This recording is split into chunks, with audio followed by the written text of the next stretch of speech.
Goeiemôre lede, goeiemôre Dani. Welkom by Graan SA Kongres 2024 en ons gaan gesels oor wat hou boere wakker in die aand. 'n Boer maak 'n plan. David, are you hearing me in English? Not yet, or? Ek weet nou gisteraand het ek gedink Benny het 'n paar rooibok ramme gekoop en hulle beklei hier agter my kamer. En toe ek vanmôre daar deur my badkamervenstertjie kyk, toe sien ek Dissie het sy kampeerwal agter my kamer opgeslaan. Op 'n stadium gedink 'n luiperd het die rooibok ramme beet. Paar ouens het vanmôre vir my gesê welkom en sterkte. Ek sluit in 'n moeilike jaar in vir landbou. Dit kan net beter gaan. Ander ouens het gesê, Dok Willemse het gesê, dis 100 myl resies hierdie. Ons het saam perd gery, ek en sy kinders. Dis 'n lang pad. David het ook op 'n stadium genoem, agriculture is a long game, dis 'n lang pad. Ons het al moeiliker seisoene gesien, ons het al lekkerder seisoene gesien. Suid-Afrikaanse boere is vasbyters en ons sal hierdie ene ook deursien. Ons sien uit na die gesprekke wat ons hierdie volgende dag of wat gaan hê. So, eerstens 'n paar ordereëlings. Ons gaan vandag 2 maniere hê om ook van julle af te hoor. Die eerste ene is die LUMI app. U behoort nou op die skerms te kan sien. Ek kan nou nie sien wat's op die skerms nie. Daar's 'n QR-code vir die ouens wat nou slim is. Jy kan sommer 'n foto daarvan neem en dan gaan die LUMI se app daarso aankom en die gaan jou verwelkom. So begin daarmee solank om dit gestart te kry. Daar was gister 'n makliker skerm gewees wat met die Vivax ene. As ons miskien net kan kyk vir daai ene. Sodat ons kan konnekteer op die Vivax app. Daai ene. Goed. So as jou foon nie die QR-kode herken nie, kan jy na vivax.app toe gaan en jy daai ID intik. Alle selfone asseblief op stil, vibreer miskien, maar verseker nie gaan lui nie. Daar is vertaaldienste, there are translation services available for those of you who couldn't understand me up to this point. Those are at the back. Just get the earphones and you'll be able to follow us. Die ouens wat modern is en kan tweet, ons hashtags is GSA Congress 24 of GSA Kongres 24, alles een woord, nie spasies nie. As ons beurtkrag kry, sit asseblief doodstil, moenie storm nie, wag net so bietjie. Dirk in die span en Benny het 'n pragtige nuwe battery kragopwekkers ingesit, wat ons ook deur Nampo gaan vat, en julle sal goed hoor die goeters brul aan daai kant, en dan sal die ligte weer aankom, so sit net rustig, en indien daar een of ander krisis is, daai 2 deure rustig uit by die deure, en ons kry hulle aan die buitekant. Daar is ook noodhulp beskikbaar in die Chairman's Lounge, of die voorsitters sitkamer, die VIP-kamer, soos het ons ongeveer voorheen geken het. Kom ons kyk gou of julle op Vivax is. Julle sal daar nou die eerste vraag behoort te sien. En julle hy gaan deurlopend loop, en dan sal julle met hom kan speel. So, dames en here, speel met hom. Die ander ene is die belangrike, ek gaan hom nou aan u voorstel. Dis daai instrumentjie waarmee ons die stemming gaan doen. Baie dankie, Kongres is nou in sitting. Goeiemôre Kongres, good morning Congress. I had the privilege of having a quick chat to Japie Grobler just now, and as you all know, Japie is probably the only person that I know that was served in Sampi's hoofbestuur, Nampo's hoofbestuur, and was the founding chairman of Grain SA as well. And what is obvious, wat opmerkelijk is van Graan SA en van wat julle vandag beleef, is die dynamika van die organisasie deur sy geskiedenis heen. Ons het vir wel iets om op ongelooflik trots te wees. So kom ons geniet kongres. Ons gaan nou vir Dominee Laurie vra om vir ons kongres op die gepaste wyse te open. Asseblief, Dominee Laurie.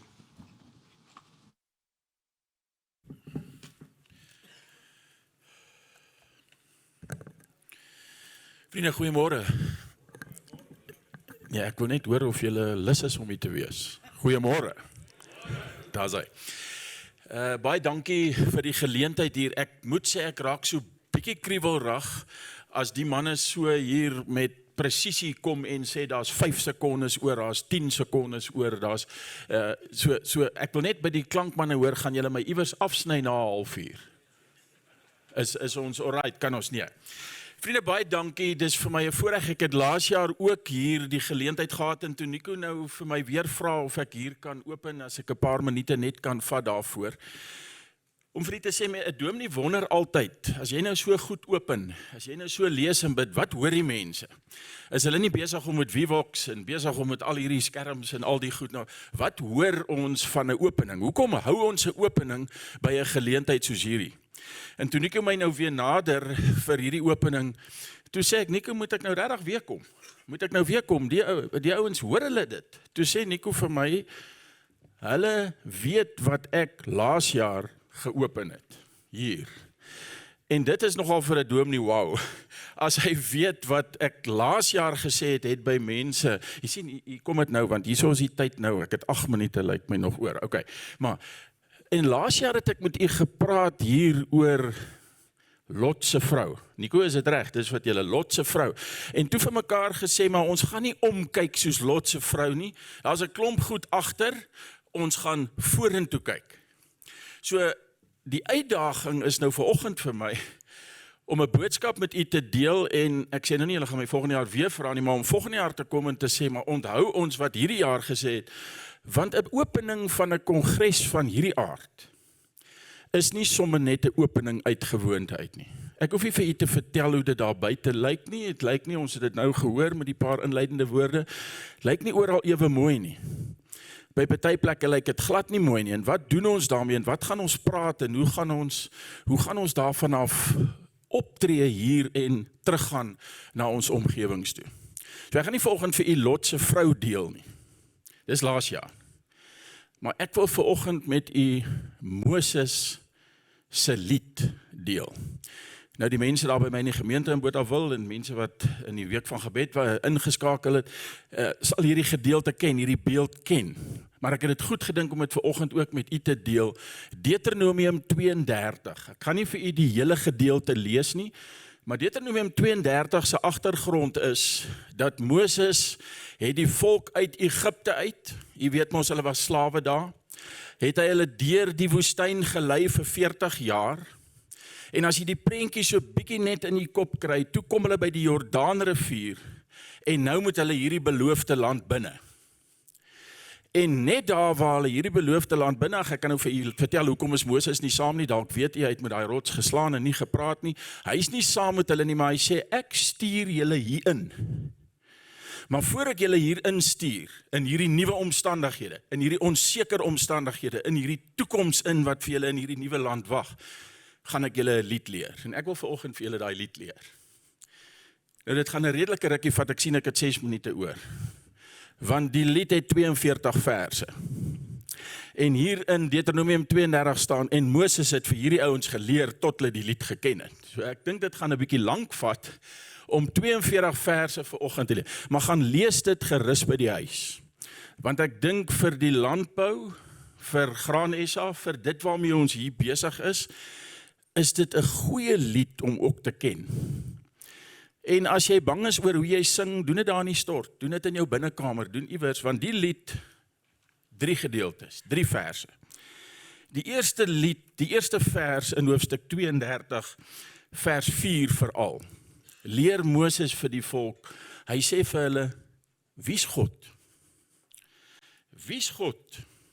En hoekom moet julle by hom bly? Nou die borge het ons nou dalk penne daar neergesit. Partykeer sal dit goed wees as jy so deur die kongres net sommer daar 'n aantekeningkie maak. Hoekom is ek hier?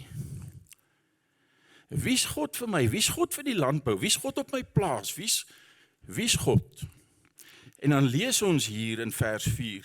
Moses sê vir hulle, julle moet sing, want hy is die rots, hy is volmaak, hy is regverdig, hy is getrou, hy is betroubaar. Deuteronomium 32 vers 4. Eerste vers wat ons moet gaan sing. God is, al is die omstandighede wat, al lyk die omstandighede hoe, God is betroubaar. God is die een wat sê, ek sal julle nie los nie. Jubel dit, sing dit uit, al is die omstandighede nie altyd jubelbaar rondom ons nie. Dis vers 1. Vers 2. Leer Moses vir die volk, voor julle hier ingaan, moet julle tog 'n bietjie, Nico, dis nou anders as Lot se vrou, moet julle tog 'n bietjie terugkyk, en uit Egipte uit onthou, en deur die woestyn onthou, wie het julle gedra? Kyk 'n bietjie terug, en jubel en juig oor hoe God julle gedra het. Vers 10, die Here het sy volk omhels. Die Here het sy volk vertroetel. Die Here het hulle versorg soos die appel van sy oog. Is dit nie vir ons ook so nie? Maar dis nie al nie, in 'n verhouding is daar nie net goeie goed nie, en hierdie volk was in 'n verhouding met God, hulle het baie keer weer barstig geraak, hulle het ongehoorsaam geraak, en dan het die Here hulle gestraf. Baie keer kry ons straf, ek sê nie droogte is straf, jy moet nie daai fout maak nie. Maar as dit dan nou droogte is, wat wil die Here vir ons sê? En dan jubel en juig ons oor 'n verhouding met die lewende God, wat sê, ek het julle gedra tot hier. En dan is die lied nie klaar nie. Dan het die lied 'n derde vers. Julle moet jubel en juig oor die toekoms. Oor die toekoms. En dan leer Moses vir hierdie volk, wat beloof God vir die toekoms? En dan sê hy vir hulle, julle moet sing, want God behartig die saak van sy volk, vers 36. Hy ontferm hom oor sy volk. Daar is geen ander God soos hy nie. Kan ek hierdie kongres, kan ek die landbougemeenskap, soos wat ons hier vanoggend saam is, en ek is deel daarvan. Ek is 'n geestelike leier in 'n landbouomgewing, dis 'n uitdaging. Mag ons hierdie landbou setup waarin ons is, vanoggend by Moses hoor, julle het 'n lied. Julle moet gaan sing. Julle moet gaan sing oor wie julle God is. Julle moet gaan sing en dankbaar wees en jubel en juig oor hoe hy julle gedra het tot hier. En julle moet sing in geloof oor hoe hy ons gaan dra voorkant toe. En ek het nie 'n ander boodskap nie, en ek sê nou nie, jy moet dit nou volgende jaar onthou nie, maar het sal goed wees as ons dit onthou. Het sal goed wees as jy 'n aantekeningkie maak oor wie's God vir my? Hoe het hy my gedra tot hier? Daar op my plaas, in my gesinslewe, met siektes, met dood. Hoe het hy my gedra? En hoe beloof hy vir my, sal hy my dra voorkant toe? Ek het nie vir graan SA 'n ander boodskap, as om te sê, bly sing. Bly jubel en juig in God. Want hy sê, ek sal julle nie los nie. Ek het julle nie gelos nie. Ons het dit nou gehoor. Daar was al meer erger jare as die een. En daar gaan dalk nog erger. Ek's nie 'n profeet nie. Ek's nie 'n siener in die toekoms in nie, maar een ding weet ek. God gaan daar wees. Jubel en juig oor wie hy is, oor hoe hy u gedra het, en oor hoe hy beloof, ek sal julle dra, ek sal julle nie los nie. Nico, as julle 'n ander boodskap wil hê, kry volgende jaar 'n ander ou, maar ek het nie 'n ander boodskap, as om vir julle te sê, hou vas aan die lewende God, hou vas aan God wat sê, ek sal julle nie los nie, ek het julle gedra tot hier, en ek sal julle dra. Kom ons vat hom op sy woord en ons bid saam.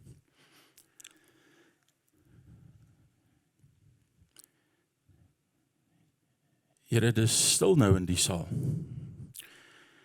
Nie omdat ek nou 'n boodskap gebring het nie, maar omdat u met ons praat deur u woord. En die woord is mos nou die waarheid.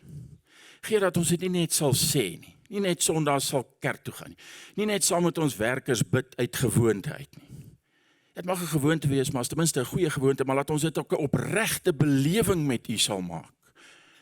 Dat in die landbou, op ons plaas, met die grond waarmee ons werk, met die bestuur waarmee ons werk, met alles, dat ons sal weet wie's God, sal erken, want leer u tog nie vir ons in u woord, bedaar, en erken dat ek God is. Ek het julle gedra tot hier, en ek sal julle dra. Ons wil jubel en juig in u naam. Wees met ons in hierdie kongres, wees met ons lank nadat ons hier uitgegaan het. Seën ons mense by die huise, seën als wat ons daar agtergelaat het oor die hele land. En laat hierdie kongres staan in die lig van ons aanbidde God, wat ook die landbou in sy hand hou, die land in sy hand hou. Daar's 'n verkiesing wat kom, die stemdag in sy hand hou, die regering in sy hand hou. Here, gee dat ons nie net oor gate in die paaie en oor petrolpryse en oor 'n klomp negatiewe dinge om die vuur sal kerm nie. Maar dat ons ook sal stil raak en sal weet, u het ons gelei en u sal ons lei en u is die lewende God in Christus Jesus, ons Here. Amen. Dominee Laurie, baie dankie vir die absoluut gepaste boodskap. Net vir my net 'n oomblik vas staan asseblief, Dominee. Twee goed wat ek baie duidelik gehoor het wat hy vir ons sê. In die eerste plek, en ek herinner ons in ons vergaderings wanneer ons open, dit is so belangrik dat ons dit nie uit gewoonte uit doen nie. Ons bely ons afhanklikheid en ons nooi Christus om ons vergaderings, om ons werksaamhede by te woon en saam met ons te gaan. So baie dankie vir daai boodskap. En dan in vandag se omstandighede, wat dit baie droog en moeilik en hard is op baie plekke, menigte plekke erger as ander, mag ons lied 'n lied van vreugde wees en nie 'n gesaanik wees nie. Baie dankie vir die boodskap. En Dominee, ek nooi graag om die dag saam met ons deur te bring, sou dit vir u moontlik wees. Dan beleef u Granisa saam met ons. Ons sal dit baie waardeer, net 'n blyk van waardering. Baie dankie.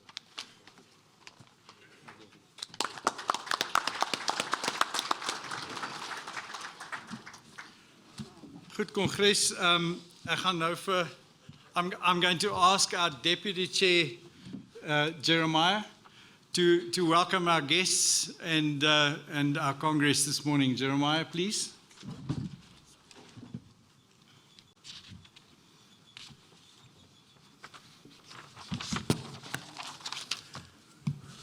Good morning. Morning. Goeiemôre dames en here. Molweni. Sanibonani. Mr. Chairperson, distinguished guests, ladies and gentlemen, it is my privilege and honor to welcome you to Grain SA 2024 Congress. Your presence, your diversity of representation, and most importantly, the number of delegates present here testify the importance of this event. A key focus area at Congress will be not only to focus on what keeps the farmers awake at night, but also find solutions to these problems. We look forward to the presentations and debates during the panel discussion. A hearty word of welcome to David Hughes, a leader farmer from Argentina, who will share his experience to continue with effective and sustainable production despite major challenges in Argentina. In 2008, I was in Argentina for a visit, David, and farmers were protesting. I didn't have breakfast. I hope you had breakfast this morning. We are again fortunate to have a high level of representation from various organizations with organized agriculture. There is also a large delegation from our input suppliers, as well as financials and the banking sector. Welcome and thank you for your support to the grain industry.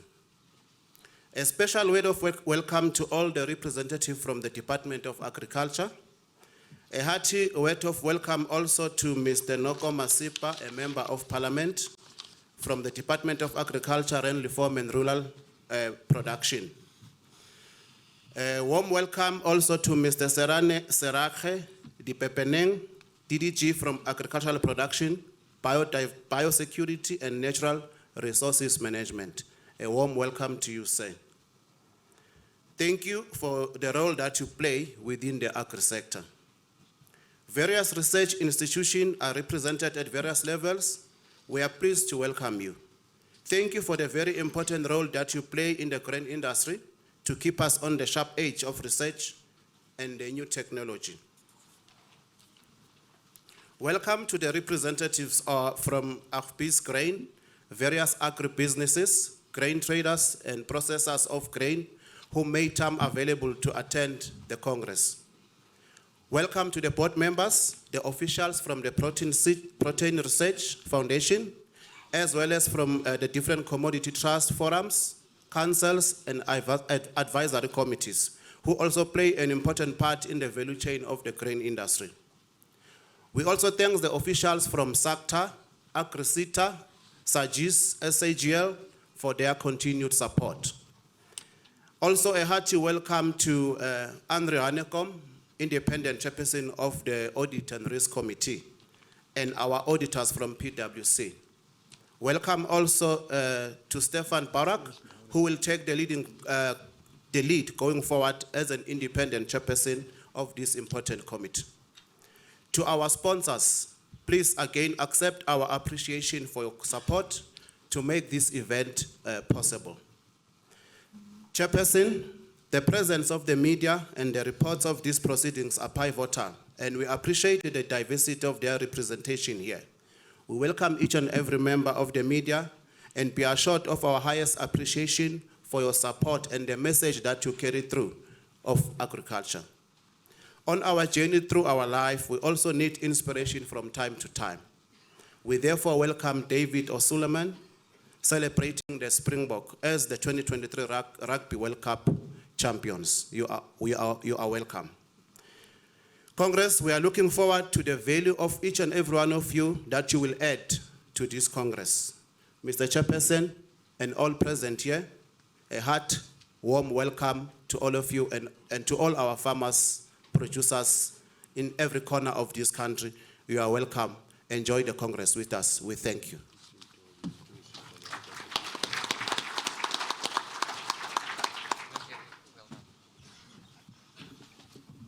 Thank you very much, Jerry. And from me personally also, a hearty warm welcome. It's great to have all my farmer colleagues in the room with us this morning. Congres, ek dink jy sal met my saamstem. Die aanbieding van verjaarse kongres is besonder. Stem jy saam? Ons kan dit nie alleen doen nie. Ons is so dankbaar en eintlik so trots om vandag te kan dankie sê aan die vennote wat dit vir ons moontlik maak. En ek gaan nou deur die lys van vennote wat ons gehelp het en ons geborg het om hierdie kongres op hierdie standaard te kan aanbied. En ons begin by ons hoofborge, Absa en John Deere Financial, Antoine en jou span.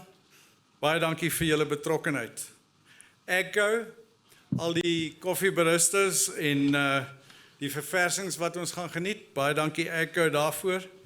Beyer vir die middagete sakkies en die wegneem etes wat ons môre ook gaan geniet. Baie dankie Beyer daarvoor. GST, dis die vervaardigers van aluminium stropertafels vir middagse middagete. Baie dankie GST daarvoor. En Standard Bank for the power hour. Standard Bank, julle vang daai kolletjie wanneer die batterye pap raak en dan kry julle ons weer aan die gang. Baie dankie vir julle bydrae daar. Dan ons platinum borgers, Santam Landbou, Santam Agriculture. Thank you very much for your involvement and your sponsorship. Our silver sponsors are AFGRI, Agricol, Case IH, Corporate Guarantee, PANA, Pioneer, and Sanlam Glacier. All partners that make the grain farming machine work. Thank you very much for your sponsorship. In support of all our sponsors, our supporting sponsors, we have a longer list. We start with BASF, FMC Chemicals, FNB, GWK, GL Events, Hollard, Intelligro Winfield, NWK, UFK, Sensako Syngenta, Senves, Toyota, and Yara Fertilizer in Africa. Thank you very much. Without you, it is not possible. it's inconceivable to think that we are going to keep the grain sector prosperous working in silos. We've got to do it together. Thank you very much for your sponsorship. Much appreciated.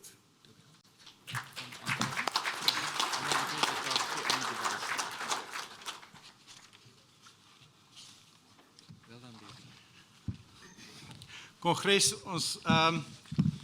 ek het nagelaat, jy weet, verlede jaar toe ons hier in die saal gesit het, so niemand vir my kon sê, ons gaan vandag met 'n nuwe hoofuitvoerende beampte in hierdie saal sit nie. Pieter se vertrek na Kanada het baie skielik gebeur en is ons genoodsaak om 'n proses deur te maak om 'n nuwe uitvoerende hoofbeampte te soek. Dit het redelik lang geduur, maar ek is baie opgewonde en baie trots om vandag te verwelkom by die span Dr. Tobias Doyer. Tobias het 'n geskiedenis in georganiseerde landbou. Hy het toe in die versekeringsbedryf was hy werksaam en ons het hom daar gaan haal en teruggebring landbou toe. Hy het op 'n plaas in Ermelo groot geword, sy ouers boer nog steeds daar. So hy is 'n boerseun. Tobias, welkom tuis. Baie, baie dankie vir jou bydrae. En ons is regtig opgewonde oor dit wat jy gaan bring. En dan vra ons vir jou nou om asseblief kongres te konstitueer. Dankie voorsitter. Dit is 'n groot voorreg om terug te wees in die landbou. En dankie vir die geleentheid. Chair, we have 235 paid up delegates. And we therefore have a quorum. Our quorum target is 376, or the composition is 376. We need more than 189. At 235, we are therefore constituted to take binding decisions in terms of our constitution. Ek wil gou vir almal net vra, julle moet gou hierdie kaartjies in hierdie wat noem mense hierdie ding? LUMI device. LUMI device. Nee, ek wil die Afrikaans hier nie die Engels voorsitter. Dit is die moeilikheid met die Engelse voorsitter. Die swart masjienkie. In jou swart apparaat. Druk asseblief die wit kaartjie in. Julle sal sien, daar is 'n vraag. Jy kan kies wat is jou gunsteling rugby span. Skies tog hierdie is net vir die afgevaardigdes. Dit is om goed geauditeerde en beheerde stem vir ons leierskap vir volgende jaar te doen. Julle moet asseblief indruk op die skerm, moet jy nou 'n vraag sien. Daar is tans 136 cheetahs loop voor. Hulle is maar net vinnig. Ek weet die bulle gaan nou opvang.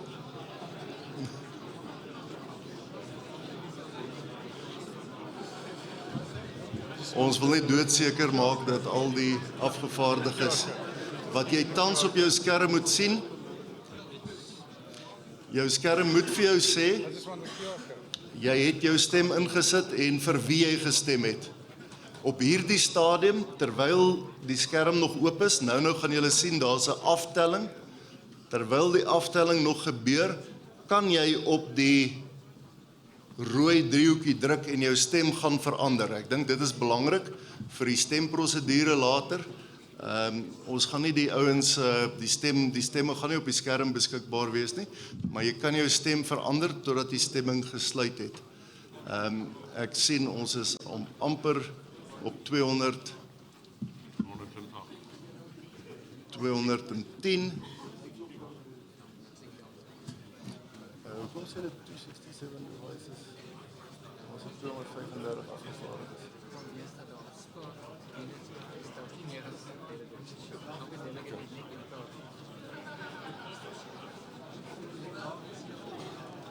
Kan ons net vra dat waar mense probleme ervaar dat hulle net hulle hande opsteek?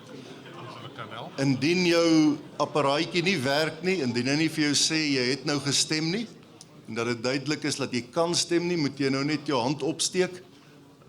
Ons gaan nie nou al begin stem nie, maar so 'n bietjie later. Ek het julle gesê die bulle gaan opvang, maar hulle sal bietjie moet wikkel. Indien jy nie kan stem nie, maak 'n draai by Andrei daar aan die ander kant. We're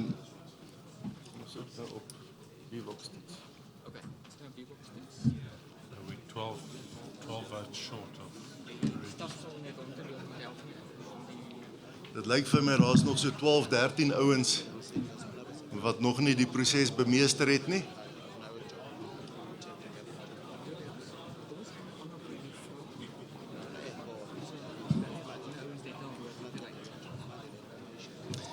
Sal julle intussen tyd, die ouens wat nou klaar gestem het, kom ons kyk of ons gesels applikasie, ons Vivox werk, so jy kan jou rekenaar of jou selfoon gryp. Ek gaan gou hier by Derek afkyk, die kode is 119748 832. Of jy kan 'n foto neem van die QR code. Congress, you can download the QR code and then you should gain access to the application on your cell phone, and then there is a survey that they would like to conduct. Okay. Die eerste vraag sal wees, so dis nou vir die hele kongres, almal gaste ingesluit kan op die Vivox app inspring, en dan kan julle gou die vragies antwoord. Die eerste vraag is veronderstel om te wees, van watter sektor is jy af? Watter streek? En dan die volgende ene is van watter streek is jy? Ja. Dis natuurlik uit die aard van die saak net vir die lede. Hierdie keer sal julle sien, daar's nou 'n aftelling, sodat almal vinnig stem. As die tyd verby is, gaan jy nie meer kan stem nie.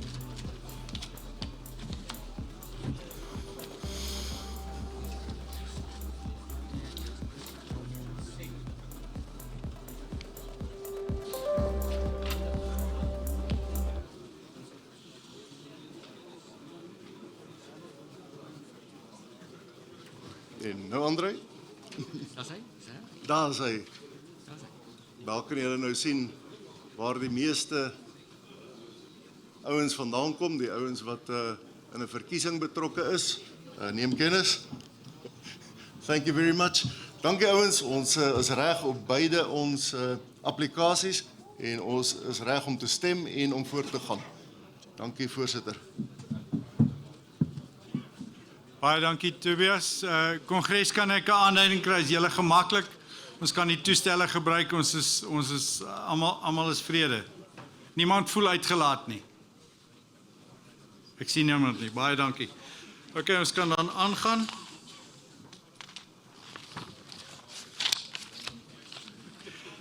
I would like to just hand the chair then to my deputy chair, Richard Krige. Thank you, Richard. Thank you, Chairman. Ons is in afwagting van jou voorsittersverslag en ons sal jou graag vir die geleentheid wil gee om dit voor te dra aan Kongres. Dankie.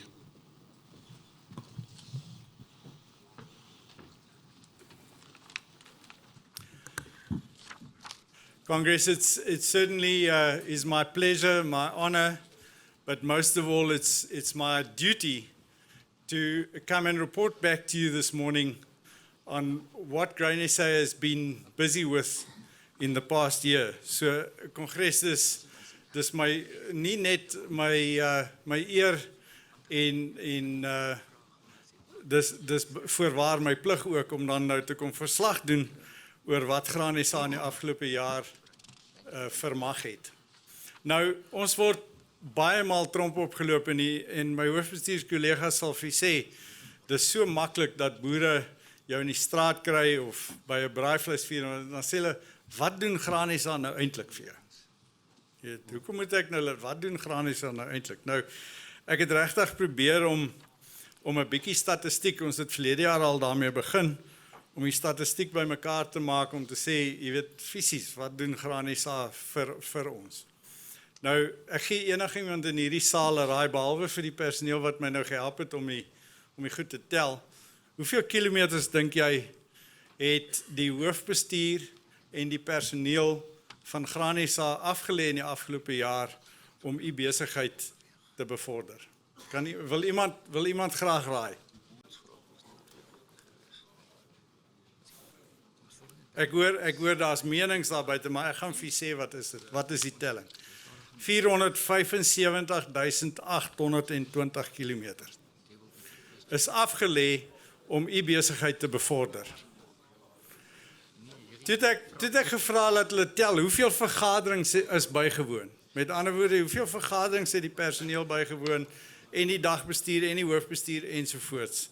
En ek het eintlik te laat gewag om 'n sinvolle antwoord te kry. So as ek vir u sê, te veel om te tel, dan is dit werklik so, te veel om te tel, sedert Vrydag toe ek vir hulle gevra het vir die inligting. Maar wat ons wel gisterand probeer doen is hoeveel dokumente is in die oefening dan nou bymekaar gemaak. Met ander woorde, hoeveel rekenaarleers is oopgemaak om vas te lê die werk wat ons gedoen het.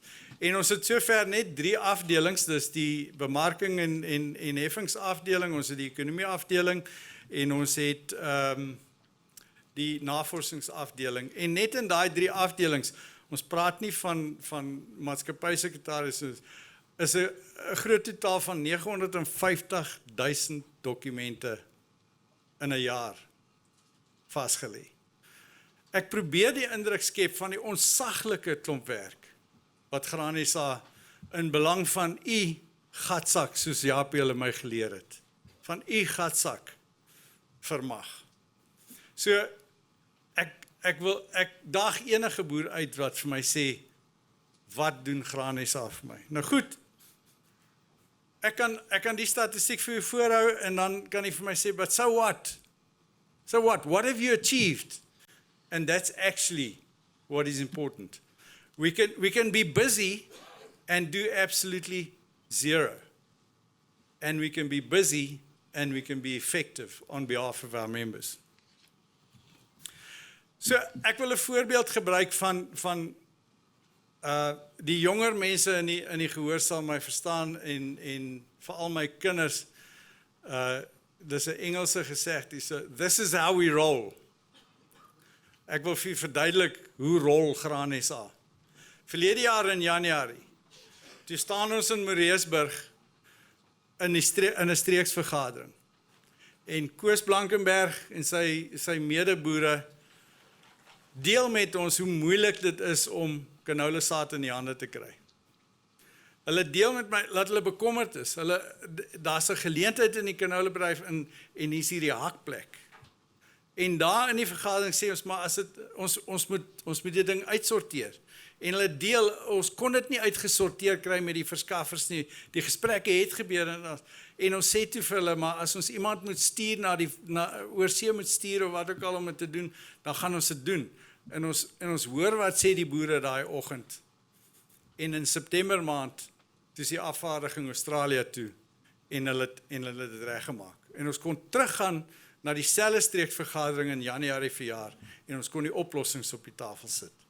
That's how Graan SA rolls. Goed, wat het ons dan nou vermag in die afgelope jaar?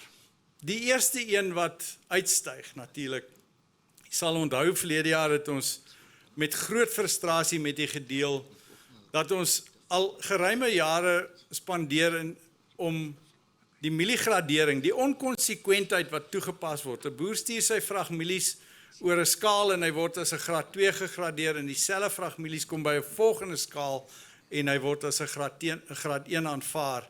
Daai onkonsekwentheid was vir ons onaanvaarbaar, het vir ons 'n groot klomp frustrasie geverg en ons het ons nie minder as 4 jaar spandeer om daai omstandighede te probeer omdraai. Ons frustrasie verlede jaar was, dat nadat ons as 'n bedryf konsensus gehad het die appelkar omgeval. En moes ons van voor af weer begin. En het Graan SA dit reg gekry, en ek sê altyd vir ons span, hou aan om die regte ding te doen, en jy gaan suksesvol wees. Ons span het aangehou, en ons het volhard.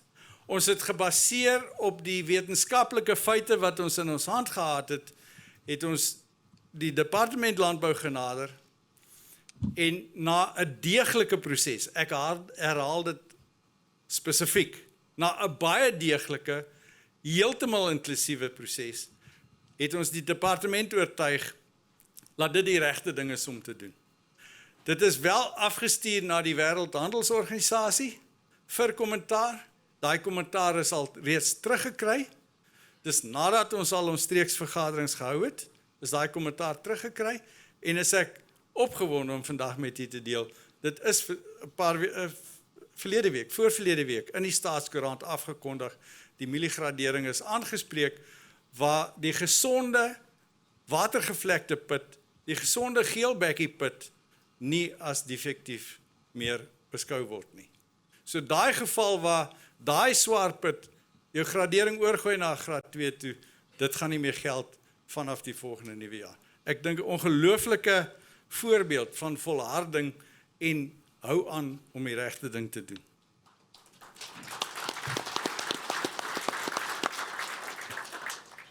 Die volgende ding wat baie belangrik is, en ek het probeer om meeste van die streeksvergaderings by te woon, en dis altyd vir my interessant om boere se gesigsuitdrukkings te sien. Baie keer is daar hierdie tipe van, Engelsman praat van 'n light bulb moment. En toe ek in Viljoenskroon nou deel oor die uitvoermarkte, dit wat ons reg gekry het, die Chinese uitvoerprotokol vir sojabone en die uitbreiding van die uitvoermarkte, Japie se gesigsuitdrukking toe hy dit sien was vir my iets wat ek baie geniet het. Jy weet, ons verjaar net diskant 600.000 ton sojabone uitgevoer. 600.000 ton sojabone uitgevoer. 3 jaar terug, toe ons in hierdie saal gestaan het, toe was die sojabedryf as te ware so te sê in sy kinderskoene. Jy sal onthou, verlede jaar het Joseph Du Plessis en het ons ingedra wat die sojabedryf beteken het vir graanproduksie in Suid-Afrika. Hoe dit gegroei het.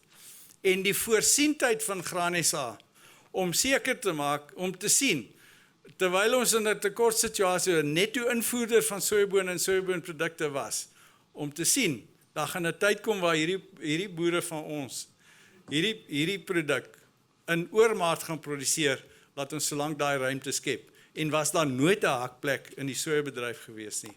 Ons het reg gekry om China oop te maak en so ook dan nou 'n hele klomp ander uitvoergeleenthede. Nie net vir sojas nie, maar families ook. Ek dink die lys is omtrent, ek dink daar's 11 of 12 nuwe mieliemarkte wat ook oopgegaan het.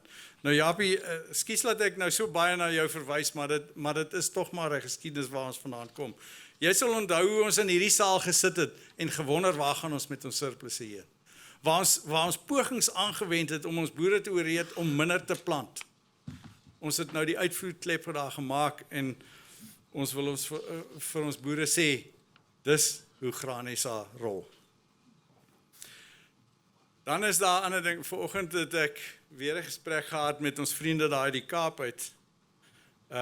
Jy moet tog na hulle luister van hulle ervaring gister. Hulle sal vir jy sê hoe bekend is hulle met 'n rinkels. Maar toe het hulle gepraat en dit lê so vlak in 'n mens se gedagte. En is hierdie liewe ding wat ons noem 'n liggingsdifferensiaal. En wat 'n angel dit is vir ons produsente. Nou jy sal weet, ons het verlede jaar dit nou al reg gekry en is die alternatiewe berekeningsmetodiek. Dis eintlik al wat dit is. Dis 'n nuwe manier om die liggingsdifferensiaal te bereken, wat baie regverdiger is, wat gebaseer is op die werklikheid, en het ons dit reg gekry om die mark te oorreed om dit dan op sojabone te toets. So dis reeds aan die gang en alle aanduidings is dat die deelname in die mark glad nie belemmer is nie. En ek gaan graag die voorbeeld van Sannieshof se sojaboon liggingsdifferensiaal vir u uitlig. Die gepubliseerde differentiaal vir sojabone op Sannieshof verlede jaar was R270 'n ton. R247 'n ton was die gepubliseerde differentiaal. Die landboubesigheid in Sannieshof het vir die boere aangebied die sojaboonprys min die ligging plus 'n premie wat 'n netto basis van R140 per ton dan nou sou beteken. Die boere het dan nou Safex -140 vir hulle sojabone gekry. Met die nuwe differentiaal metodiek is die differentiaal wat aangekondig word vir jaar R136 per ton. Is dit nie 'n aanduiding dat die metodiek kom by die werklikheid uit nie. En as ons dit kan regkry op die sojabone, dan sien ons uit dat na die toetsperiode die mark hulle weg gaan oopsien om dieselfde metodiek te gebruik op mielies, op koring, op sojabone, op sonneblomme, op al ons gewasse. So ek dink voorware ongelooflike stuk werk wat daar gedoen is. So vir my vriende uit die Kaap uit, ek kan nie anders as om vir julle net te sê, hou moed, die son gaan weer opkom. Goed, dan liefdienste. Nou, ek raak partykeer gefrustreerd as ons so herhalend dieselfde ding, liefdienste, en ons raak dik om liefdienste te hoor. Nou, ek gaan dit vinnig opsom hoe ek het sien. Die staat het in die eerste plek 'n plig om voedselveiligheid af te dwing. Voedselveiligheid, wetgewing. En niemand, ek dink nie een van ons gaan daarmee argumenteer nie. Hulle het 'n plig om dit te doen. Waar hulle nie die vermoë het om dit te doen nie, het hulle die reg, en dis in die hof nou al betwis, en daai reg is wel bevestig. Het hulle die reg om iemand aan te stel om dit namens hulle te doen. Wat hulle wou doen, is hulle wou liefdienste aanstel, 'n privaat maatskappy wat winsbejag is, en hulle wou sommer R4 per ton by ons almal hef. Nou ons weet goed, as jy 'n heffing op graan sit, wie is die ou wat betaal? Is net ons.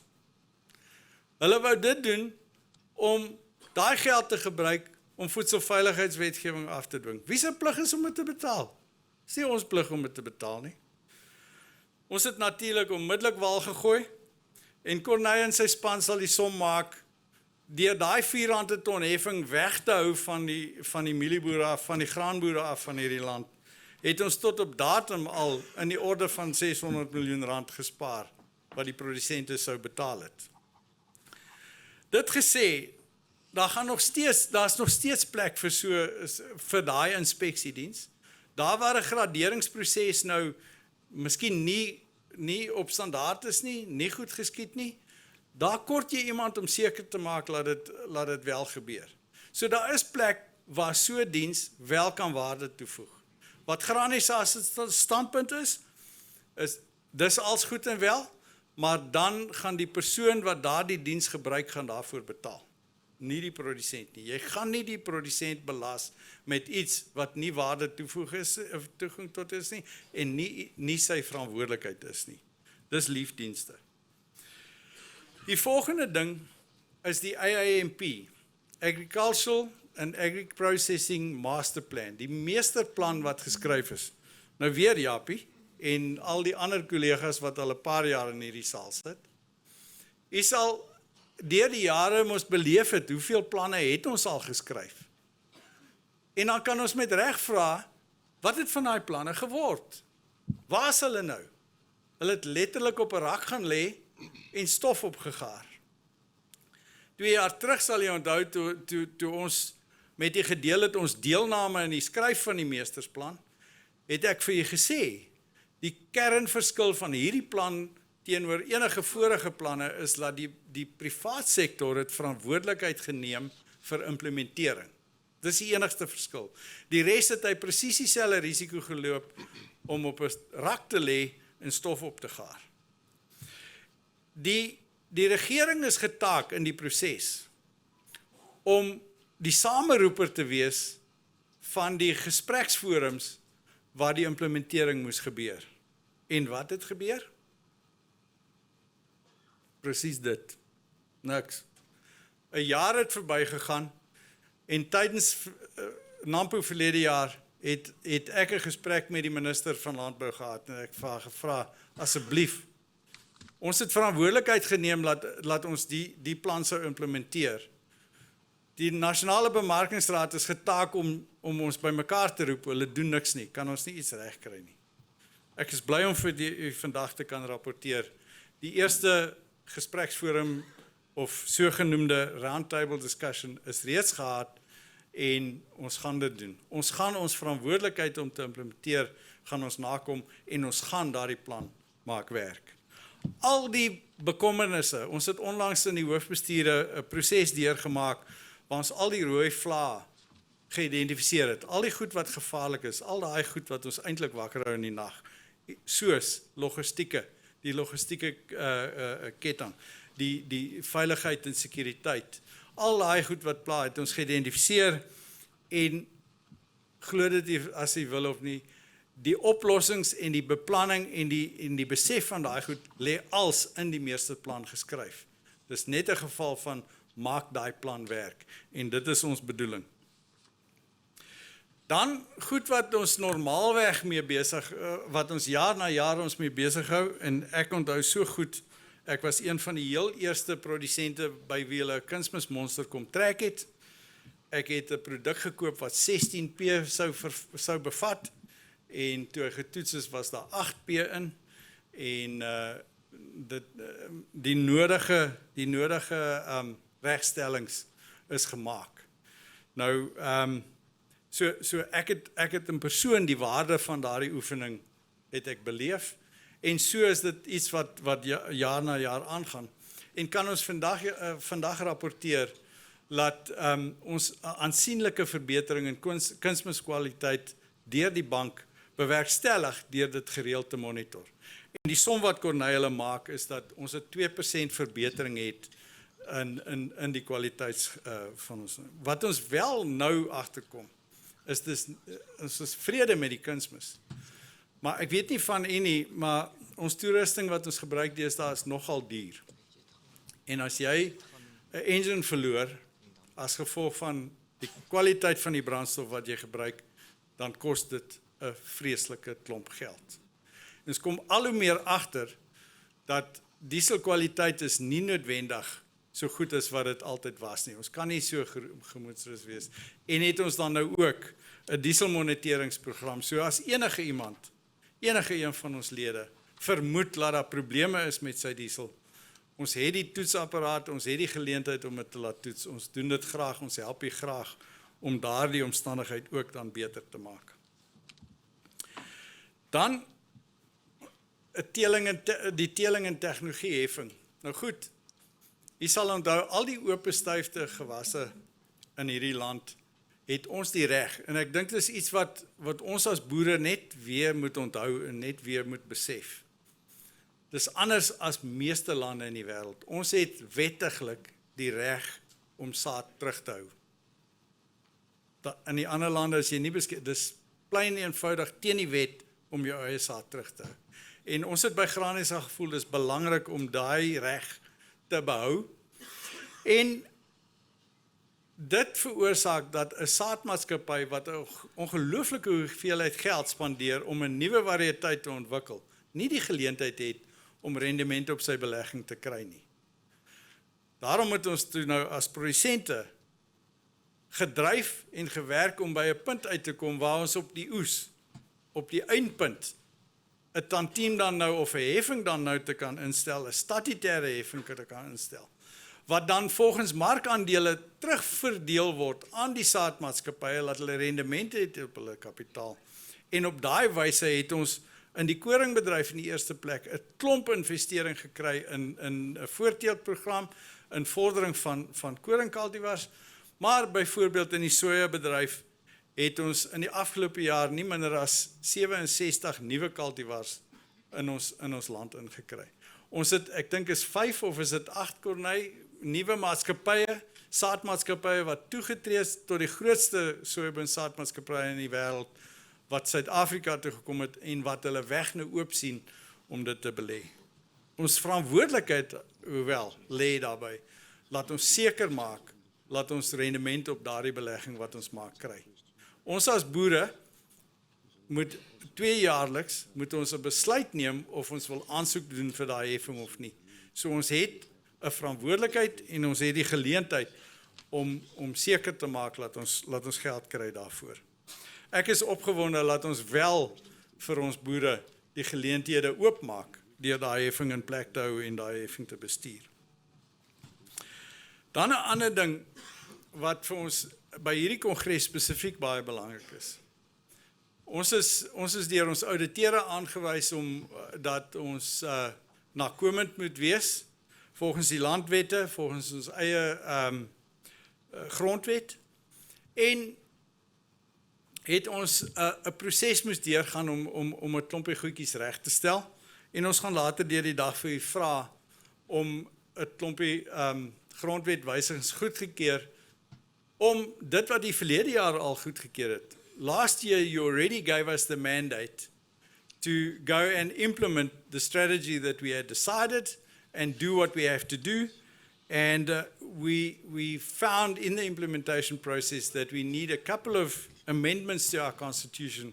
And later today, we're going to ask you to approve those constitutional amendments to finalize that process. So what have we done by doing that? We've positioned Grain SA to be able to move forward in the future. We've positioned Grain SA to be able to be successful, to be a successful influencer in the grain value chain going into the future. And I'm quite excited about that. It brings me back to my experience from when I was a small boy and my dad was involved to now, how dynamic this organization has always been. We will always try and stay ahead of the curve, be leaders rather than followers. Then, when we just look at the events and our Nampo show, and they've, Nampo in Bothaville turned into Nampo Cape in Bredasdorp, and we're back in Bothaville with a third event called Nampo Alpha. We've seen record attendances. We've seen that growing. Now, a small statistic with that is that Dirk was telling me, I think we have 860 odd exhibitors at our show these days. Can anybody give me a guess what the waiting list, how long the waiting list is for exhibitors at our show? 430. So it is an event, if you're not at Nampo, you're not in agriculture. It is an event that we've become immensely proud of, and it's an event that has become an absolute necessity to the entire grain value chain, and I would go so far as to say to agriculture in South Africa. We're incredibly proud, Dirk, you and your team, of what you've done. Those are the good things. Let's be realistic. Not everything is good. We haven't been successful at everything that we've done. What didn't we get right? You'll also remember that last year I shared with you, we have let's call it an issue or a difference of opinion with the chemical industry in this country. We cannot understand that we have data on international chemical prices as far as input costs are concerned, and we see a decrease in the chemical costs to farmers internationally, but we don't experience that on our farms. We cannot seem to get any kind of transparency to be able to see why that looks like that. But we won't stop, we won't give up. We will continue to press through. The seed industry, last year, we were faced with seed price increases in excess of 20%. And when we went into serious discussions with the seed industry, we were reminded that input costs for the production of that seed has also risen. We acknowledge that and we accept it. But we also said to them at the same time, if that is the case, when input prices come down, then we'll expect to see a decrease in the seed prices as well. Well, I'm happy in one sense to say that seed prices have increased, but marginally increased. But that's not what we said. If input costs are the reason for a 20% increase last year, and input costs have come down, then we expect you to follow suit. So that conversation will also continue. Then something that iets wat regtig frustrerend is, of Engels gaan ek dit miskien beter uit, it saddens me to say that we are not achieving an increase in the percentage of the crop on which we receive our levies. We seem to be sticking at about 33%, and I don't understand why. We do value proposition calculations, we open export markets, we do all these things for farmers, but for some reason, farmers don't seem to find their way to pay for it. They don't seem to see the value. That conversation will continue.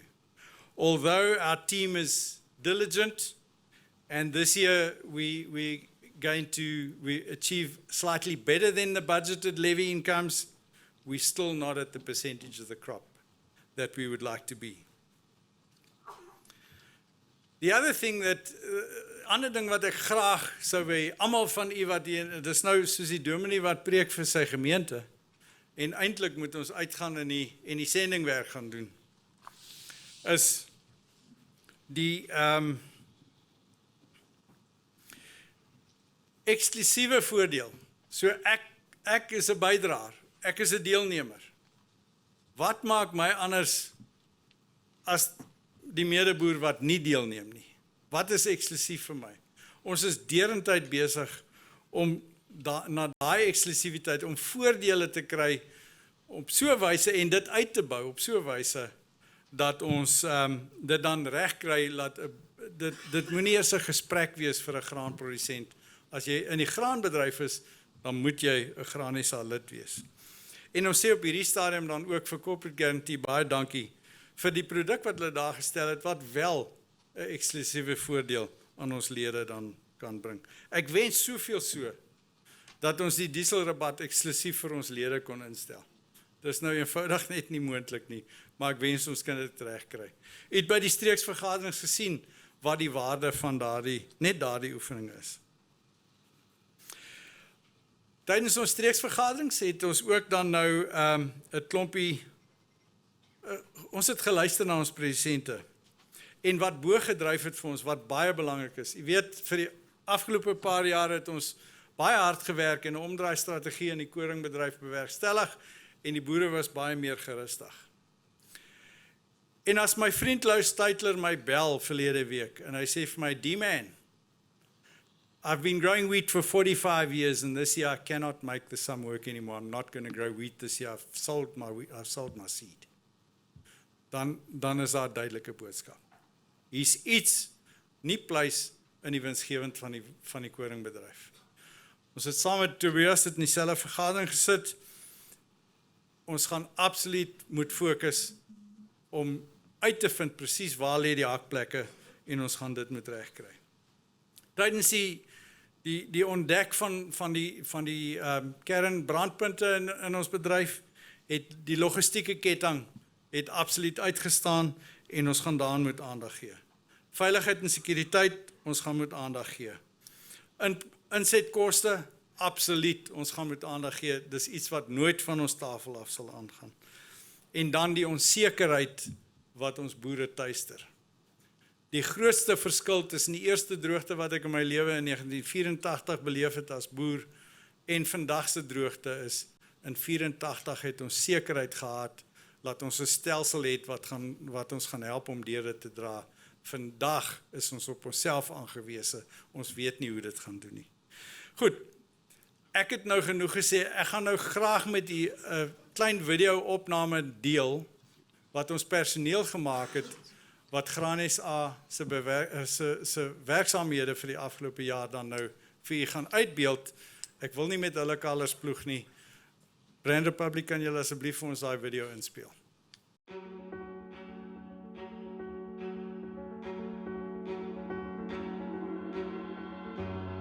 For the South African grain and oilseed industry, the past year was marked by a combination of issues and breakthroughs. The impact of varying climatic conditions and war on the international front required constant communication from Grain SA. An all-time high in media reporting reflected both industry challenges and achievements. Communication is a fundamental part of the business. You need to communicate to the wider, broader public, explaining what's going on in the grain industry, but you also need to communicate back to your members, making sure that the right messages get out to the world and that the facts is put on the table. These facts clearly illustrated pressure on farming margins over the past season. Whilst a high international demand for grains and oilseeds led to increased market prices, our input prices were at record highs. Similarly, climatic conditions caused both gains and losses. In the summer rainfall area, we had a fairly wet season. Some areas were waterlogged, but for crops, especially like soybeans, it was an excellent year. We had record yields and a record soybean crop.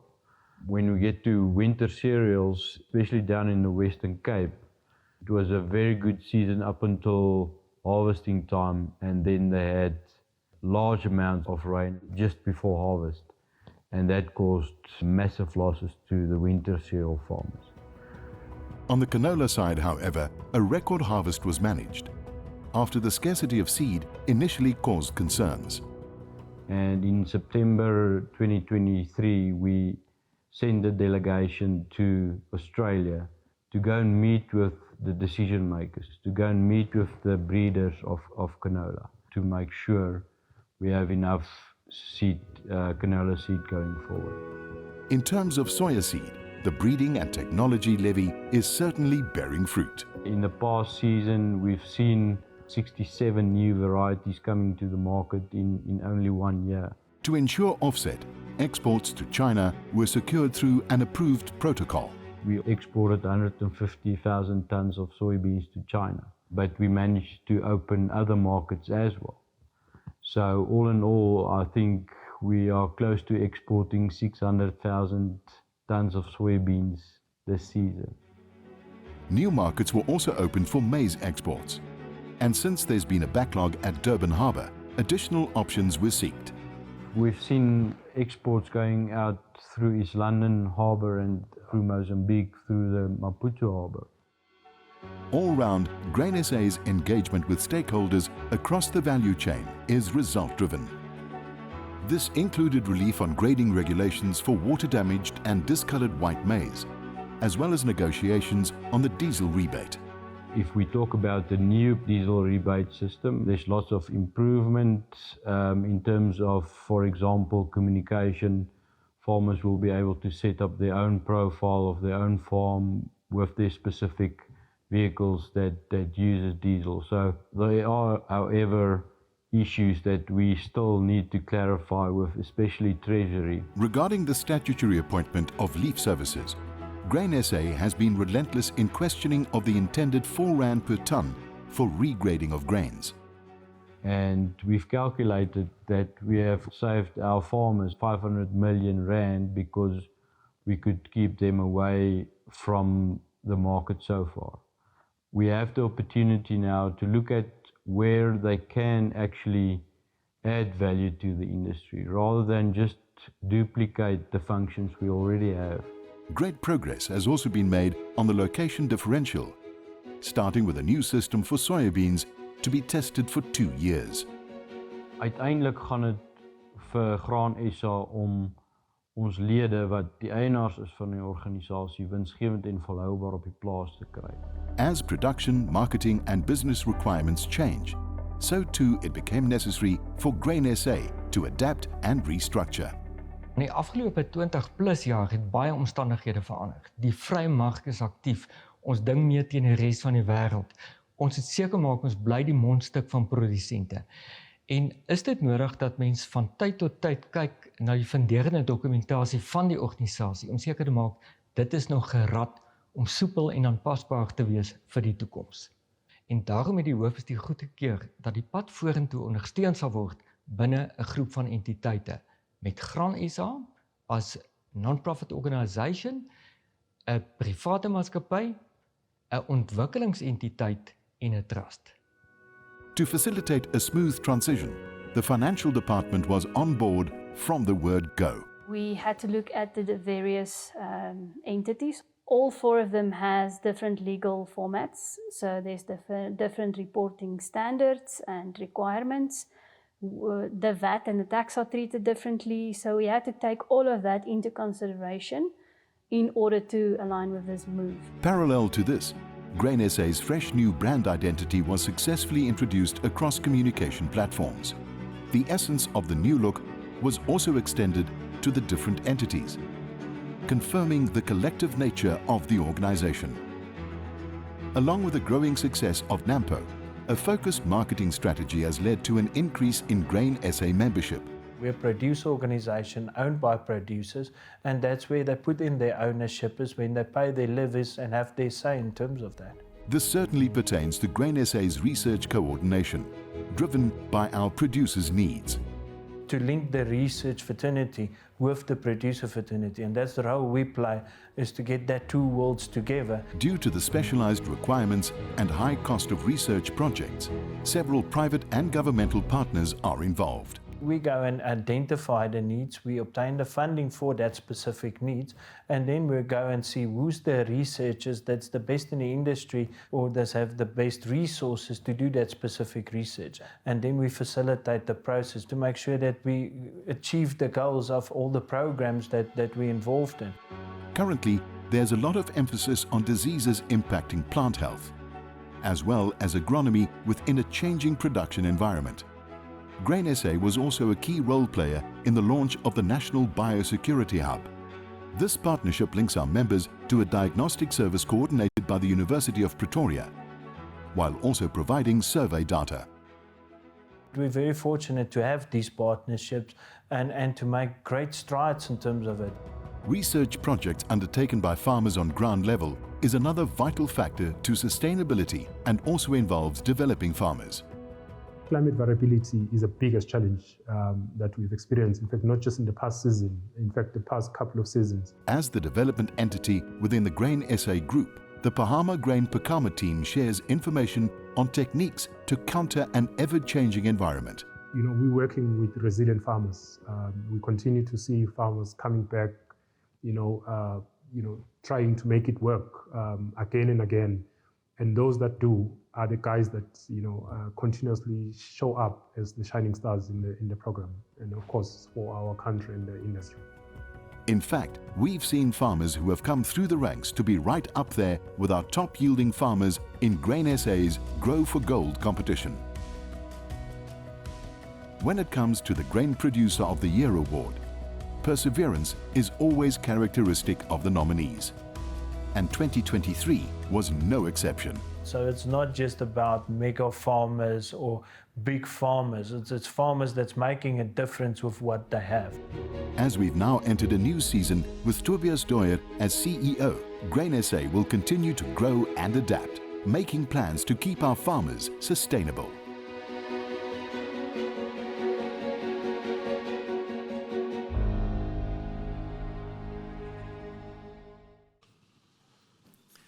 Kongres, is julle nie trots op julle organisasie nie?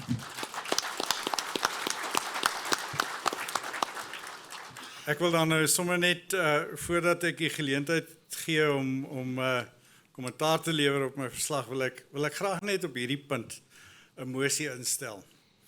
'n Mosie van erkenning en dank aan die 60 mense wat elke oggend opstaan en met ongelooflike ywer en volharding ons werk vir ons kom doen. Aan die personeel van Graanisa sê ons baie, baie dankie. Ons sien julle en ons erken julle. Aanvaar jy daai mosie.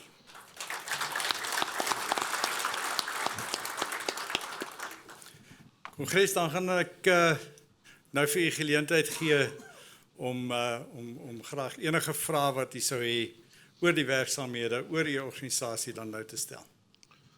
Dankie, voorsitter. Is daar enige vrae vanaf die vloer? Die voorsittersverslag en die jaarverslag is deel van die kongrespak en julle deurgegee en julle versprei met julle registrasie vir die kongres. Julle het dit vooraf ontvang. Julle sal onthou dat die herstrukturering het julle laas jaar by kongres vir ons die mandaat gegee oor die herstrukturering, en ons sal later 'n reeks dokumente ook goedkeur as deel van daai herstrukturering, wat jy die raad getaak het om dit vir julle af te handel. Is daar enige vrae op hierdie stadium dan aan die voorsitter oor die organisasie en sy voorsittersrede? Indien dan nie, dan vra ek deur wyse van 'n handeklap dat jy hierdie voorsittersverslag dan goedkeur asseblief.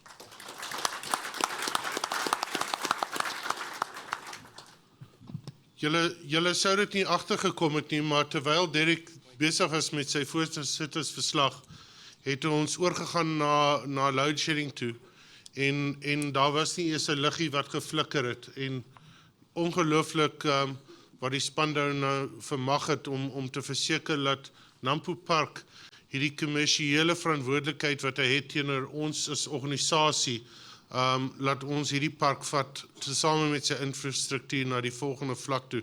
En ek sê vir die span baie geluk daarmee. Ons is geseënd met 'n span soos Derek sê. Toby Nkosi, voorsitter van die Landbank, I acknowledge you. I see you also here today. Thank you for the interest and participating here today. Always nice to have you here.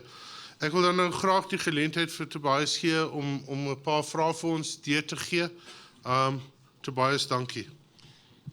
Voorsitter, dankie. Terwyl ons hierso sit, kan ons gou kyk wie is waar in die organisasie, hoe lyk ons lede. Dis ook vir David. David, I hope you've got a good screen there, dat jy kan sien met wie jy praat. So ons kan sien die ouderdomsverspreiding. Meeste van ons lede 'n bietjie aan die ouerige kant, maar dit is lekker om te sien, daar is 'n paar jong ramme ook in die kraal. Die volgende vraag, gaan ons bietjie kyk na hektare. Julle kan op julle app nou kyk, op Vivax. Kom ons kry 'n idee van die grootte van die operasies wat ons verteenwoordig hierso in die kamer vandag. Goed gedoen, Benny en Dirk en span. Die bank het wel vir my SMS gestuur om te sê, hulle sien die generators loop nou. En of ons nie 'n klein oortrokke fasiliteit oorweeg nie. Daar kan ons sien meeste van die bedrywe tussen 1000 en 2000 hektaar, klompie tussen 2 en 5. En dan, welke produk produseer meeste van u of die grootste gedeelte wat u produseer? Dit gaan 'n kortjie wees, 10 sekondes. Sy vinger op die knoppie.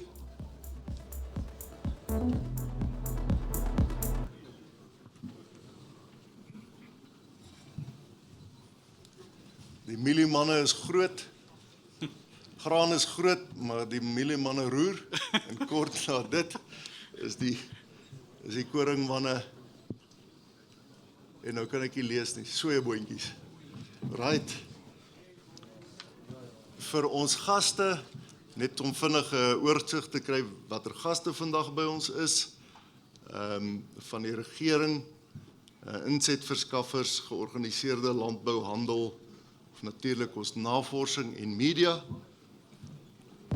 Ek wonder of vir media hulle vinger op die knoppie het vandag. Gewoonlik is hulle besig om artikels te skryf.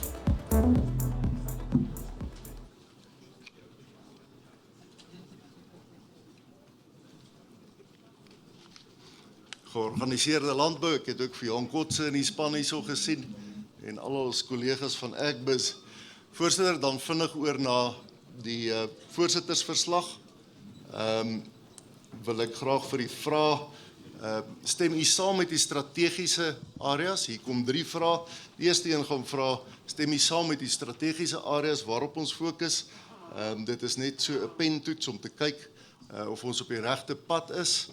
En tweedens gaan ons vir die vraag, wat moet ons nog insluit by strategiese areas en dan wat maak u opgewonde oor die toekoms?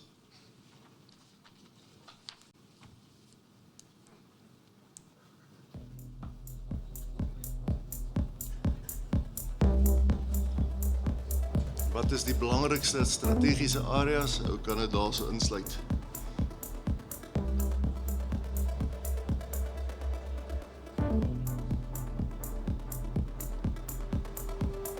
winsgewendheid, volhoubaarheid.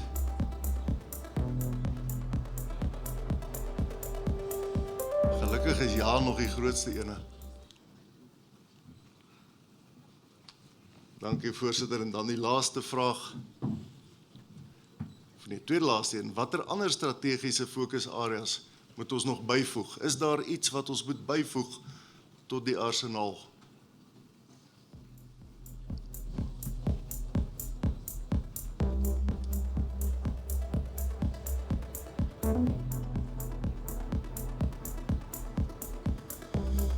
Jong boere insette, voskoor, paaie, bemarking.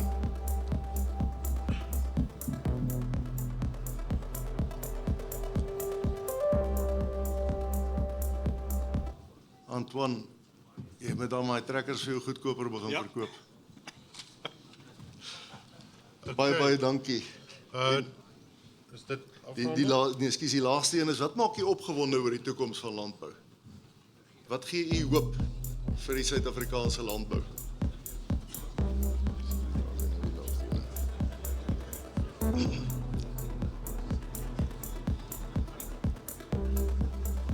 Daar was 'n paar benoude oomblikke daar.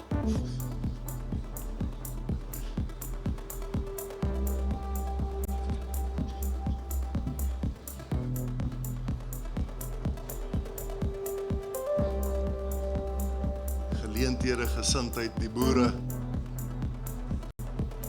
ons geloof. Graan Suid-Afrika is ook daar, baie dankie. Voorsitter, dis dit, baie dankie. Ons gaan die resultate ook verwerk en terugvoer gee. Baie dankie, en met dit gee ek die stoel terug aan Derek. Dankie, voorsitter. Baie dankie Richard, baie dankie Kongres vir die aanvaarding van die verslag. Ons gaan dan nou voortgaan om ons moties by Kongres af te handel. En is dit dan vir my voorreg om dan 'n mosie in te stel, soos wat ons ook doen. En ek wil weer eens vir ons herinner, kom ons doen dit nie uit gewoonte uit nie, maar kom ons doen dit uit absolute meelewing vir al die persone in ons bedryf, in ons waardeketting, wat familielede, vriende, kennisse afgestaan het aan die dood. Beide ons werkers, ons boere, ons insetverskaffers, die hele bedryf, en vraag vir Kongres, laat ons in medelee vir 'n oomblik sal opstaan asseblief.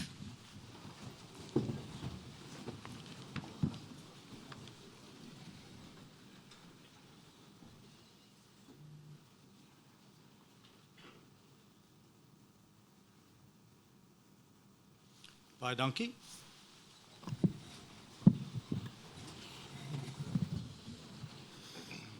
Goed Kongres, ek wil nou graag die vloer oopstel vir enige moties vanaf die vloer. Ek sien hier's 'n man, 'n jong man wat opstaan. As hy by die mikrofoon kom, sê asseblief wie is en van watter streek hy afkomstig is. Goeiemôre voorsitter, Kongres. Ek is Wil Grobler, ons kom van streek 5 af, daar in die woestynstreek soos hulle nou van praat. Kongres, ja, ek wil asseblief, El Nino is hierdie jaar 'n realiteit. En die hitte en die droogte toestande het sy tol geëis op somergewasse en is ongelukkig nie verby nie. Die volhoubaarheid van die ontwikkelende en kommersiële produsente is in gedrang. En ons staan ongelukkig alleen. Daar is geen steun van die staat af nie. Hiermee wil ek 'n mosie lig van kommer oor die winsgewendheid van die produsent. En ons vra dat die Ramsfonds sal steun lewer om die impak hiervan te bestuur. Dankie Kongres. Baie dankie Wil. Kongres het gehoor wat sê Wil. Ek dink dis 'n baie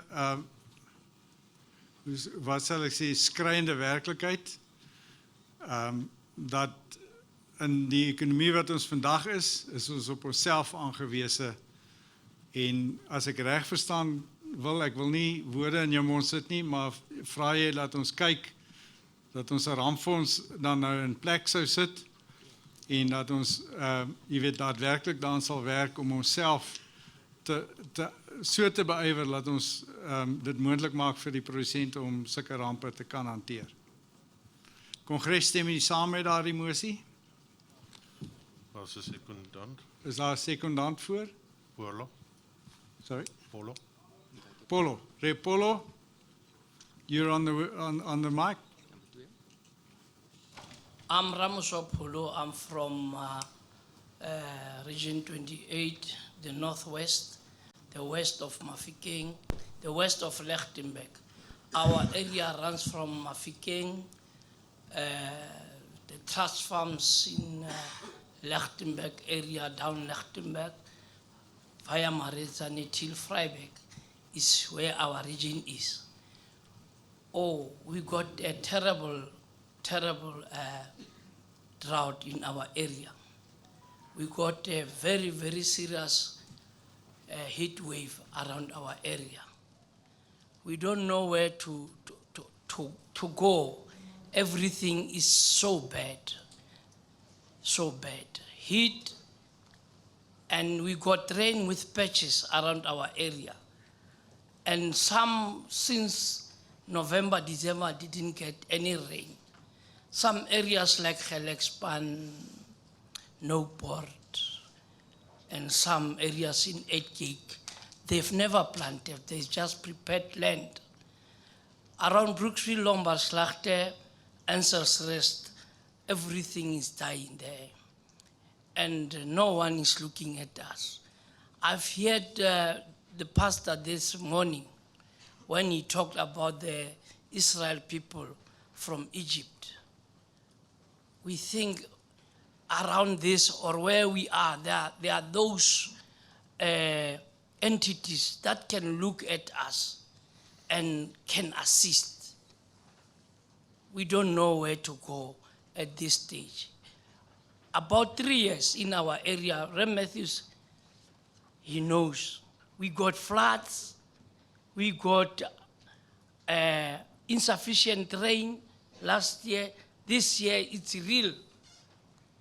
This is a terrible year since I started farming. And I'm getting old. I don't know how am I going to stand up again on my feet. I'm already old. I've reached already 60 years. But I just put my faith in God. Thanks, thanks, Congress. Thank you, Repolo. Kongres, die mosie is dan ingestel dat ons aandag sou gee aan 'n moontlike rampfonds en dis deur Repolo gesekondeer, aanvaar ons dit so.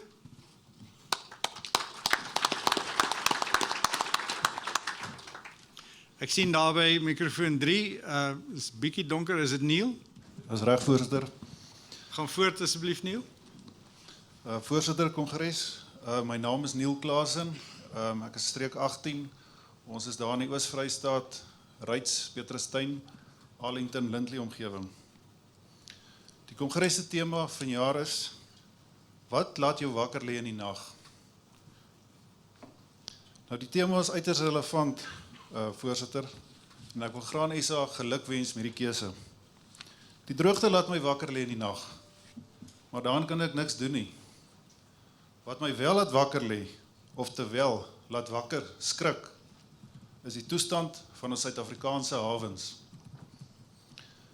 Dis wil ek 'n mosie van kommer stel oor die verval van infrastruktuur in ons land, veral ten opsigte van ons hawens en veral Durban hawe, wat totaal in ondoeltreffendheid verval het. Die draaityd van skepe en vragmotors is heeltemal te lank en kos ons produsente onnodige geld en tyd. Ja, ons weet dat ons geagte president die afgelope naweek beweer het dat die situasie verbeter het, maar ons kan nie daarop reken nie. Die afhanklikheid van die graanbedryf van Durban hawe is 'n geweldige groot risiko. Omtrent 80% van ons grane beweeg deur Durban se hawe, maar dit is nie net vir graanuitvoere 'n risiko nie, maar vir invoere ook. Ons voer 80% van ons kunsmis, 100% van ons landbouchemie, 100% van ons trekkers, stroopers en onderdele en 50% van ons koring in. In 'n uitvoerjaar kan dit ons mielie en soja produsente nadelig beïnvloed, indien die graan nie vinnig genoeg uitgevoer kan word nie. Dit kan 'n invloed op ons pryse hê. Net so is dit 'n groot risiko vir die land in 'n invoerjaar as die graan nie vinnig genoeg kan inkom nie. Dit kan tot hongersnood en totale al in anargie ontaard. Net so, indien die graanprodusente se insette soos kunsmis, chemie en landboutoerusting nie die plaashek bereik nie, kan 'n produsent nie die optimale plantvenster benut nie en hy kan ook nie sy oes betyds afkry nie. Voorsitter, stel jou voor in 'n situasie waar 'n produsent wil plant, maar daar is geen kunsmis of chemikalie in sy stoor nie. Aan die ander kant, soos verlede jare al wel gebeur het, jy het 'n splinternuwe stroper bestel, al 'n jaar gelede, en dan is jou stroper vasgevang in Durban hawe, en jy kan nie jou soja oes insamel nie. Ek wil 'n beroep doen op Kongres, om Graan SA se hoofbestuur opdrag te gee, om die probleem te ondersoek, deur alle rolspelers om 'n tafel te kry, saam met die regering, om 'n moontlike oplossing te kry. As ek praat van alle rolspelers, dan praat ek van die hele waardeketting. Dit wil sê alle landbouorganisasies, alle landboumaatskappye, insetverskaffers, graanuitvoerders ensovoorts. Dit wil vir my voorkom asof die staat nie die omvang van die probleem ten volle besef nie. Dit is krities belangrik. Die herstel al dan nie van ons totale ekonomie is afhanklik van doeltreffende in- en uitvoerhawens. Ons kan nie toelaat dat daar langer daarmee gesloer word nie. Kongres, ek dank u. Baie dankie, Neil. Is daar 'n sekondant vir die mosie?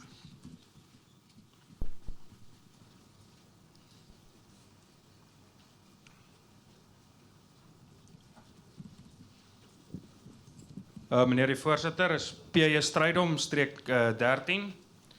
Ek wil van Neil Klaasen ondersteun in hierdie mosie wat hy ingedien het. Ook net 'n vraag en 'n byvoeging. Kan Graan SA nie hande vat met die sitrusbedryf nie? Ons het self in die sitrusbedryf met groot uitdagings met die hawe. En ek dink as Graan SA saam met daai manne, dan maak ons die saak net soveel sterker. So ek ondersteun hom en ek vra of julle asseblief kan kyk daarna om hande te vat met die sitrus manne, sodat ons hierdie saak kan sterk maak van ons hawens. Dankie. Baie dankie, Kongres. Aanvaar ons daai mosie dan so? Onbestrede? Dankie. Dani? Voorsitter, gaan jy nog 'n sekondant vat? Ja, absoluut, jy is welkom. Ek wil graag aansluit by Neil. Ek wil net 'n klem bysit. Privatisering van die goed. Die staat gaan hierdie goed nie reg kry nie. So Graan Suid-Afrika moet harder dryf dat ons 'n privatisering kry. Ons het gesien wat het met Maputo hawe gebeur. Ons weet Grindrod besit die helfte van daai hawe. Hulle goed het dubbel en hulle goed word meer en ons goed word al hoe minder. Baie dankie, Dani. Ons neem kennis. Samen, dis wel so, samen is ons sterker as alleen. Goed. Kongres, is daar dan enige ander verder moties? Dissie? Voorzitter, dankie. Ons het al vanoggend baie daaroor gepraat, en jy sal nie weet waarheen om te gaan, as jy nie weet waar jy vandaan kom nie. En ek wil vanoggend 'n mosie indra van gelukwense aan Graan SA. Ek weet nie wie van u weet nie dat Graan SA verjaar sy 25-jarige bestaansjaar vier.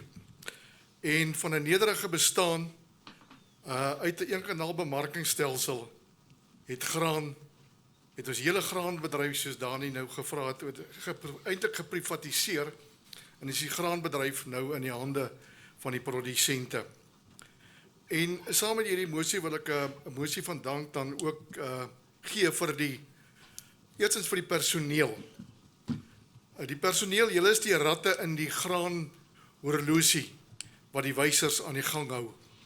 En ek wil vir julle sê, ontsettend baie dankie dat julle daar is vir ons, dat julle ons op die plaas hou en die passie waarmee julle die graanbedryf eintlik julle loopbaan gemaak het. daarmee saam die navorsers wat daar is en hiermee verwys ek na die graanlaboratorium wat vir ons Dr. Viana Lou wat vir ons kardinale inligting versamel en op skrif stel.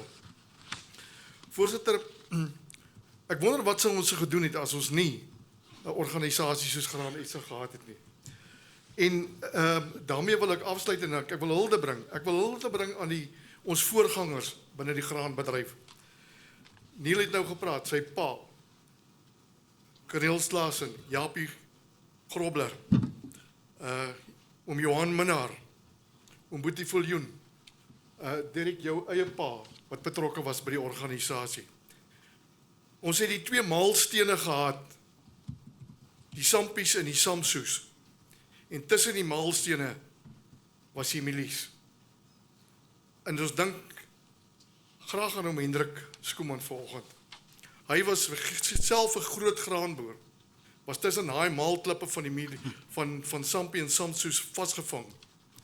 Maar daaruit het voortgevloei meel. En uit daai meel het voortgevloei kos. En daai kos het manne geproduseer. En daai manne is vanoggend ook hier teenwoordig. Voorsitter, 'n mosie van gelukwense dan aan Graan SA met hulle 25-jarige bestaanjaar verjaar. Ek dink die plaas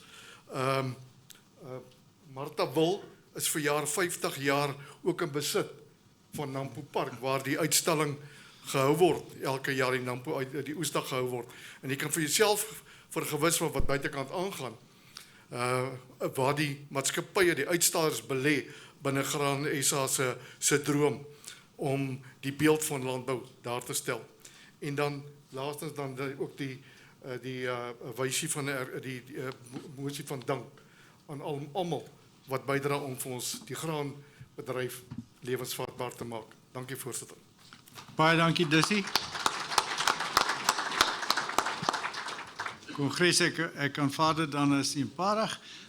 Is daar enige ander moties? Are there any other motions that anybody would like to propose to Congress at this point?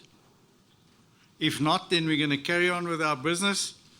And is it my pleasure then to call to the microphone Tom Wilson, Senior Vice President of Marketing from Bayer, to come share a message with us. Please, Tom.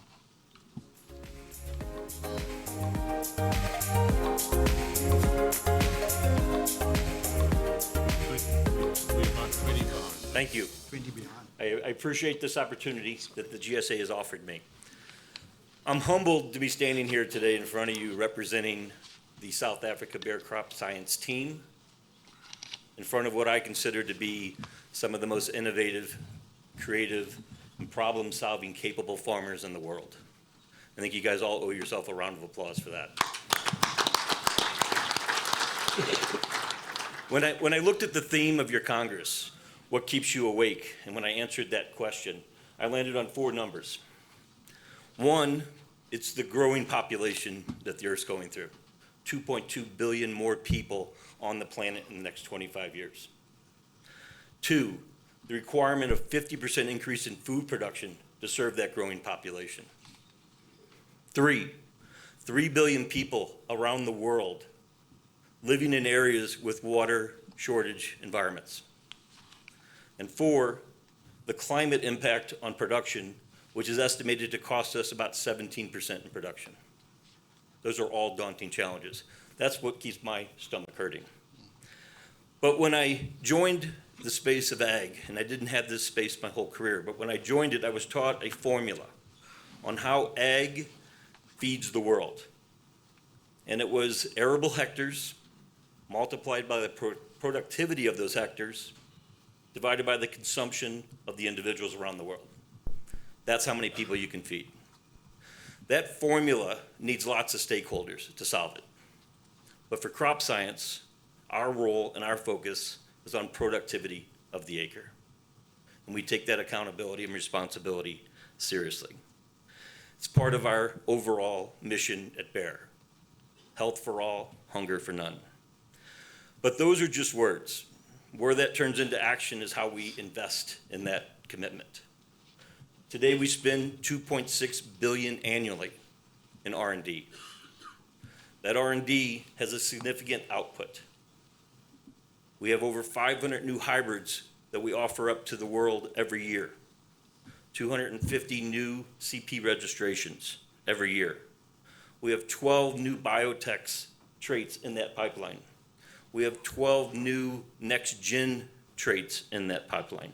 And we also invest significantly in the digital space. We're generating billions of data points to help us make informed decisions on breeding and genetics, all the way through the things that happen on your farm. Hundreds of billions of data points that are turning into digital tools that we're bringing to you. So in that output of R&D, they're offered around the world, but many of those are either in process or planned to be brought here to South Africa. That formula I mentioned is an important formula, and the other part of that formula that I think is important is it's a formula of hectares times productivity and consumption that has to be solved annually and forever. So it has to be solved responsibly. It's not just what we do, it's how we do it.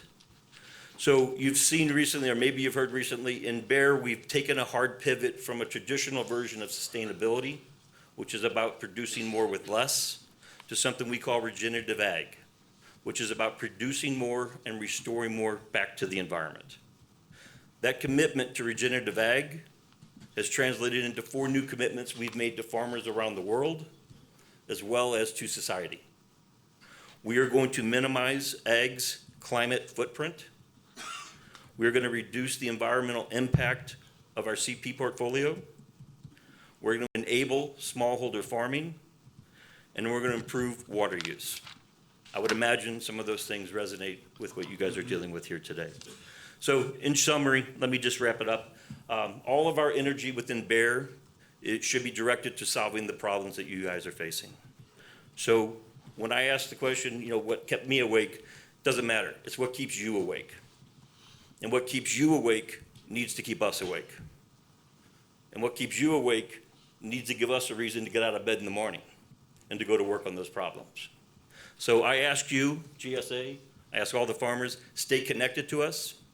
Keep giving us the feedback we need to stay focused on the right things, because I believe at the end of the day, innovation in the hands of skilled farmers will solve the problems that are keeping us awake. So again, thank you for this opportunity, and buy a donkey. Thank you. Thank you. Thank you very much, Tom. Very much appreciated, and appreciate you making the time to come and share with us. I want to throw a challenge out to you, though. We've always enjoyed a phenomenal relationship with Bayer and your predecessors in the company, in ag, and we depend on that. And we're proud with you of the innovation and the amount of money you spend. Secretly, I'm thinking, where do you get that money? You're doing a deal with me. So my challenge I'd like to throw out to you is keep it affordable for us. Keep it affordable. Understood. Then just as a token of our appreciation, please accept this gift. Okay.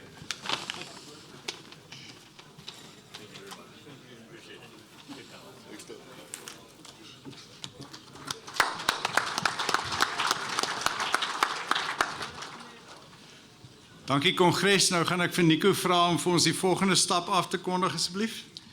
Voorste Kongres, so tussenin gaan ons 'n bietjie stem ook. We are going to put some votes out. The first action is the nomination for the chairperson. So in your Congress bags, you will see a letter looking like this. And it says simply nominatie van voorsitter, nomination for chairperson. Chair, please take note that the nominee, the proposer and the seconder must be paid up members of Grain SA. And that will be verified by the election committee. Chair, not to hand in now, but to start looking for that paper, and then we will announce, dan sal ons afkondig wanneer u kan indien. Baie dankie. Dankie Nico. Kongres, terwyl julle dit doen, gaan ons dan voort met ons program. Ek gaan nie sommer klaar waarsku. Ons is 'n bietjie agter tyd, maar ons gaan ons beer maar voort. David, it's a privilege for me to ask you to come and address our Congress. I'm so excited to hear what your view and your opinion is on what your experience is in South Africa. David and I got to know each other within what we call the Global Farmer Network.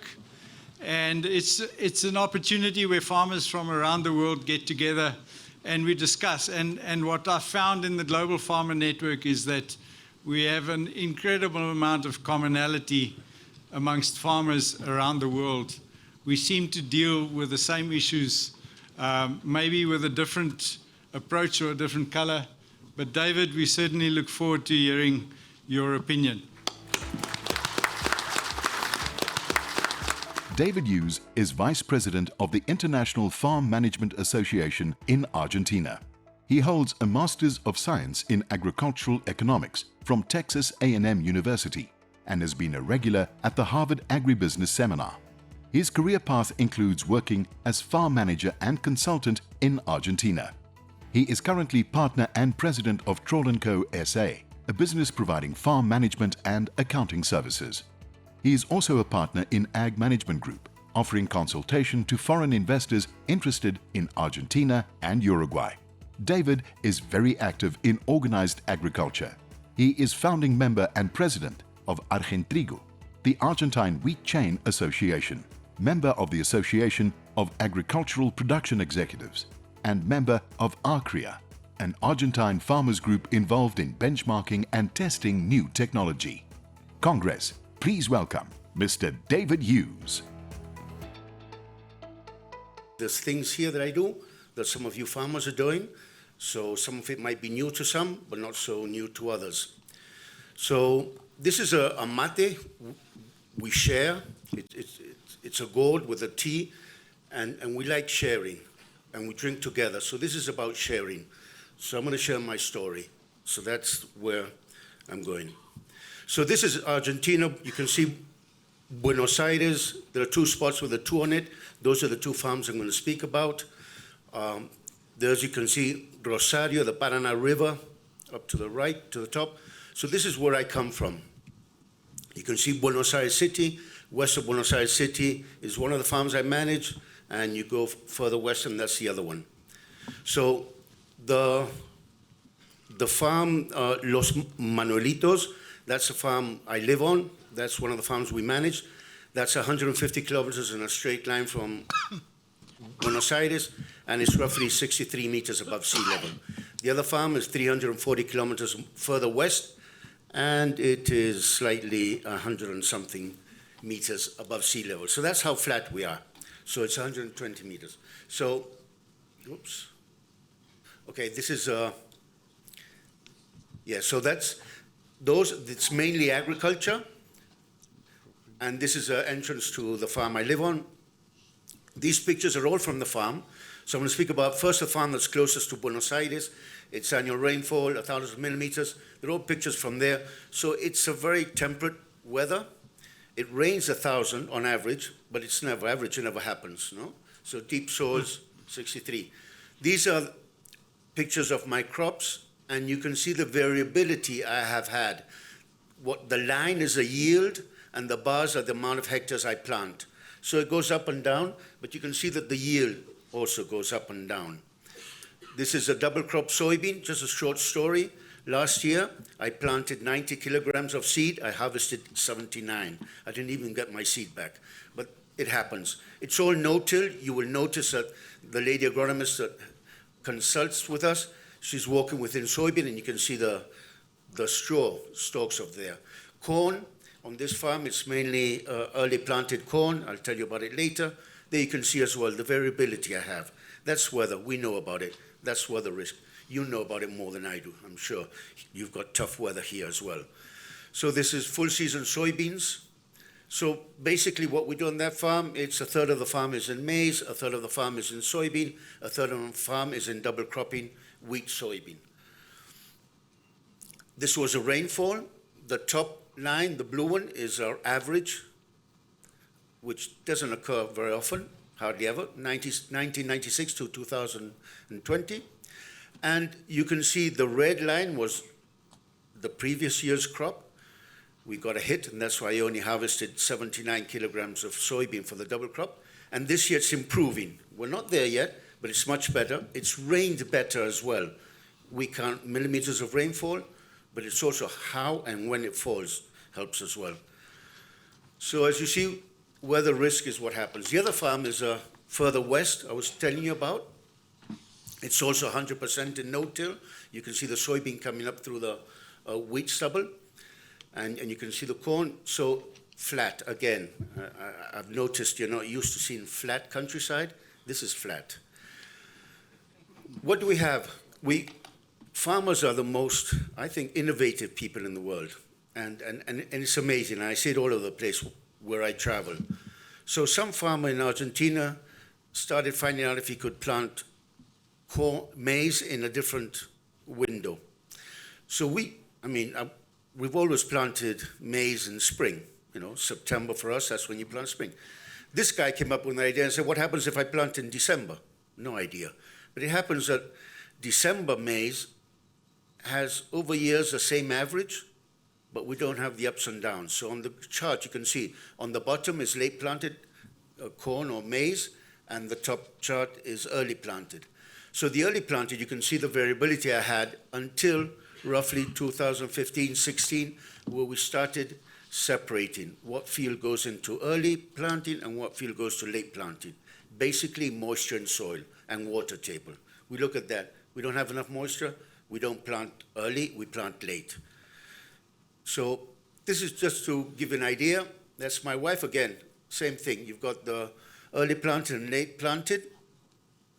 Basically, we want to minimize risk by the lower yield getting it up. So we want higher yields, but we don't want lower yields. This is full season soybean on this farm out west. It's sandy soils, 60, 70, 80% sand. And so this is the challenges we face. I say we because I guess you as well, but the farmers back home. So climate, technology, management. So we try to have flexibility and crop mix. So we have a third of the farm in each of the crops, maize, soybean, and wheat, soybean. But it changes. And we've got to work the chemicals and prepare ourselves to make last-minute changes basically to climate. So in the crop rotation, we have to be very efficient with fertilizer and chemical use. I'll tell you why now. But anyway, it's good to be a low-cost producer. Climate risk management, we measure soil moisture. If I've got less than 60% moisture in the soil, up to 2 meters deep, I won't plant. Water table depth, if it's further down than 3 meters, I don't count it. If it's higher, even though the soil is dry, I might plant as well. Planting dates, I told you about the maize. We've got 2 planting dates. Row width, we work a lot with row width. We used to plant maize at 70 centimeters. Now we plant at 52 centimeters, 5'2". Soybean, full season soybean, we started planting at 70 centimeters. We went down to 52. Today we're at 35. Double crop soybean, we planted 17 centimeters row width. Soybean groups, I've been speaking to farmers, so this is new for some of you, but not new for others. We had big issues with Sclerotinia. So what do? We change group. We used to plant late 5s, early 6s group. We changed to 4s, 4, 6, 4, 7, 4, 8, and Sclerotinia disappeared. Since we've done that, we haven't had a hit on yield, and I don't know what Sclerotinia is today.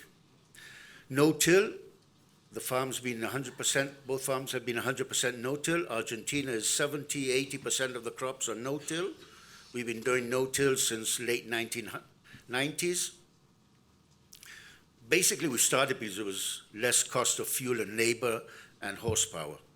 Then we learned that it had other benefits. It improves soil health, it diminishes soil erosion, it keeps moisture in the ground, and now we're looking at cover crops as well. Thinking as well is I have to be a low cost. So most of my energy goes into management innovation, not so much paying out for toys and chemicals and that, but how can I improve and bring down the cost just by management issues? So basically, we're looking at that. We work with contractors. We plant over 3,000 hectares. We don't own any machinery. We have different contractors on each field.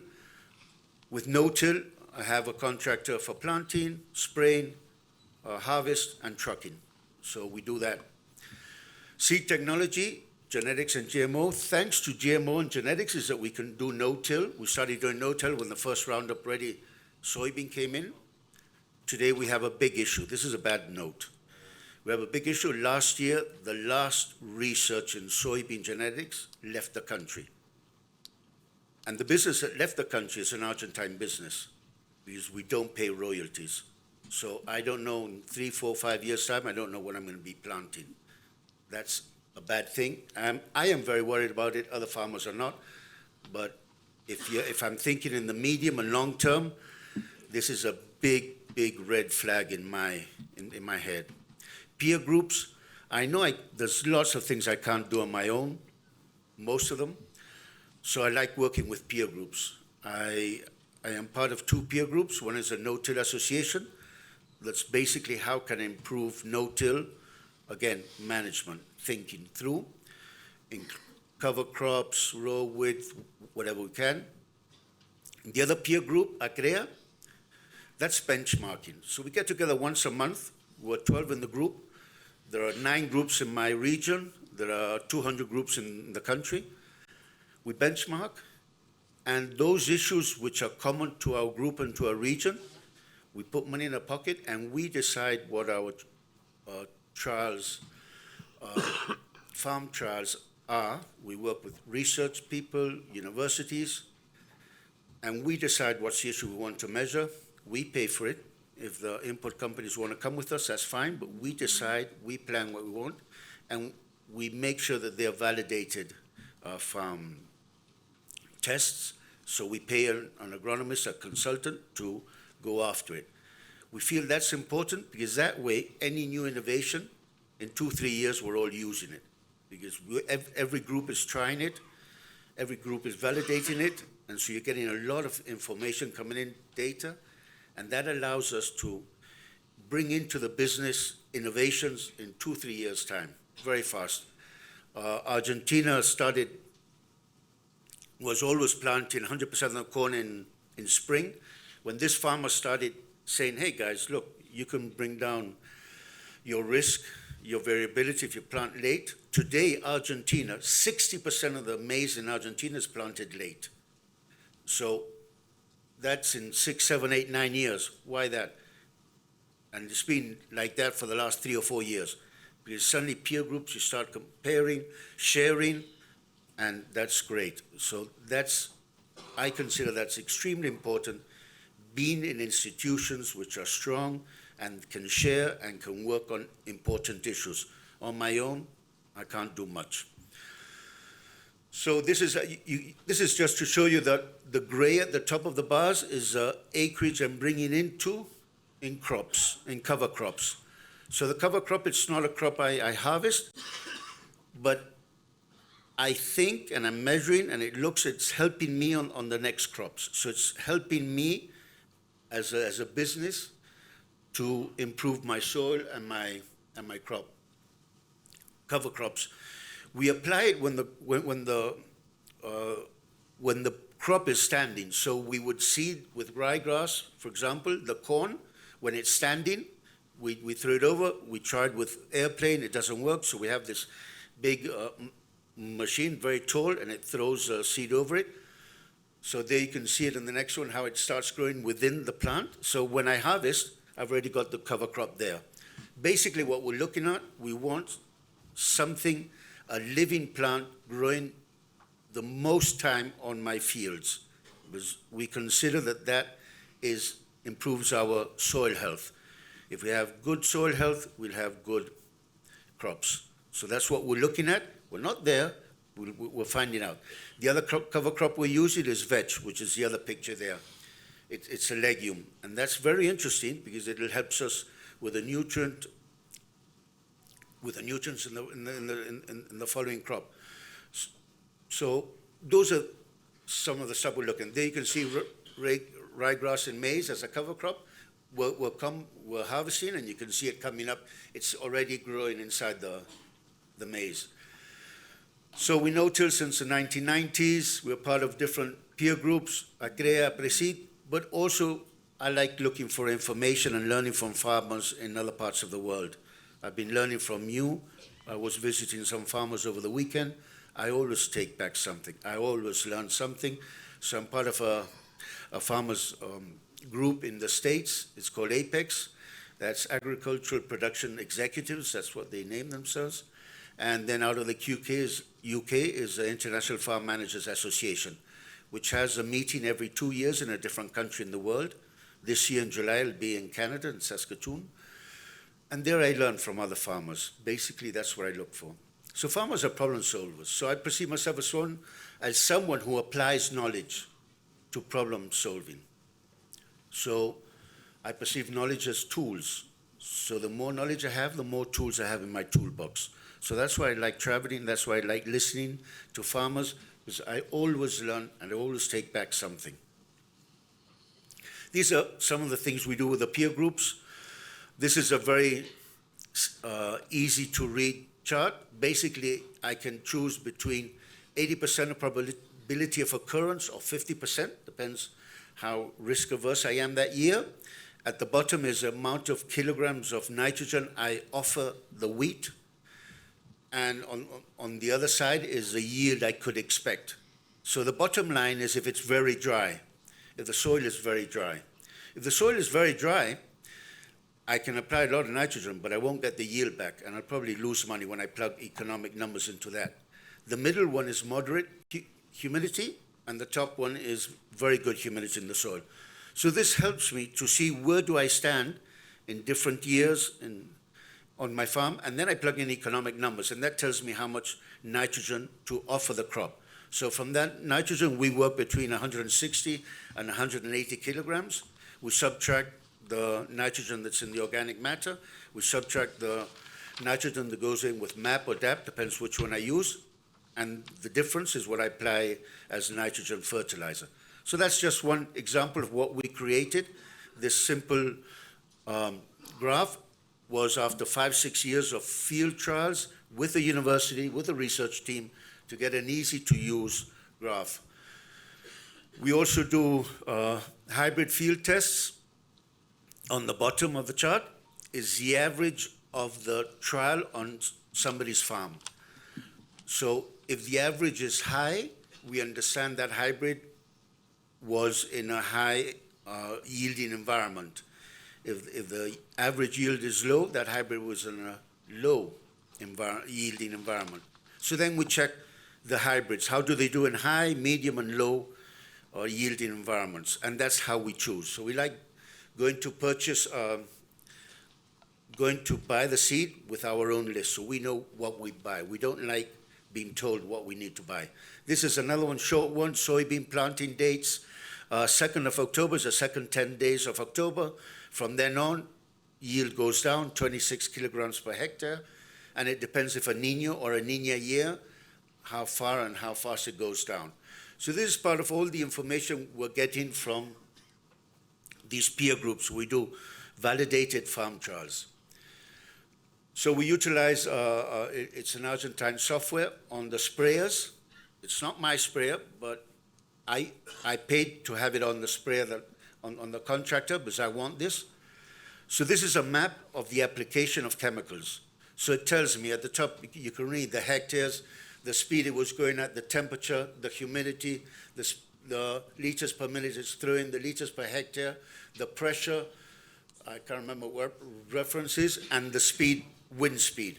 So this is basically, I'm using it to bring down my liability risk with my neighbors and with the community. There's a lot of things going on, and you know, we thought we were rational decision makers, we're emotional decision makers. And the urban community thinks we're poisoning the world. So I've got to find a way to bring down my liability risk. When I use chemicals, my agronomist has to write out a prescription for the government, and he sends it to the government. And then this is a map I use to know where I'm standing and that it was applied properly.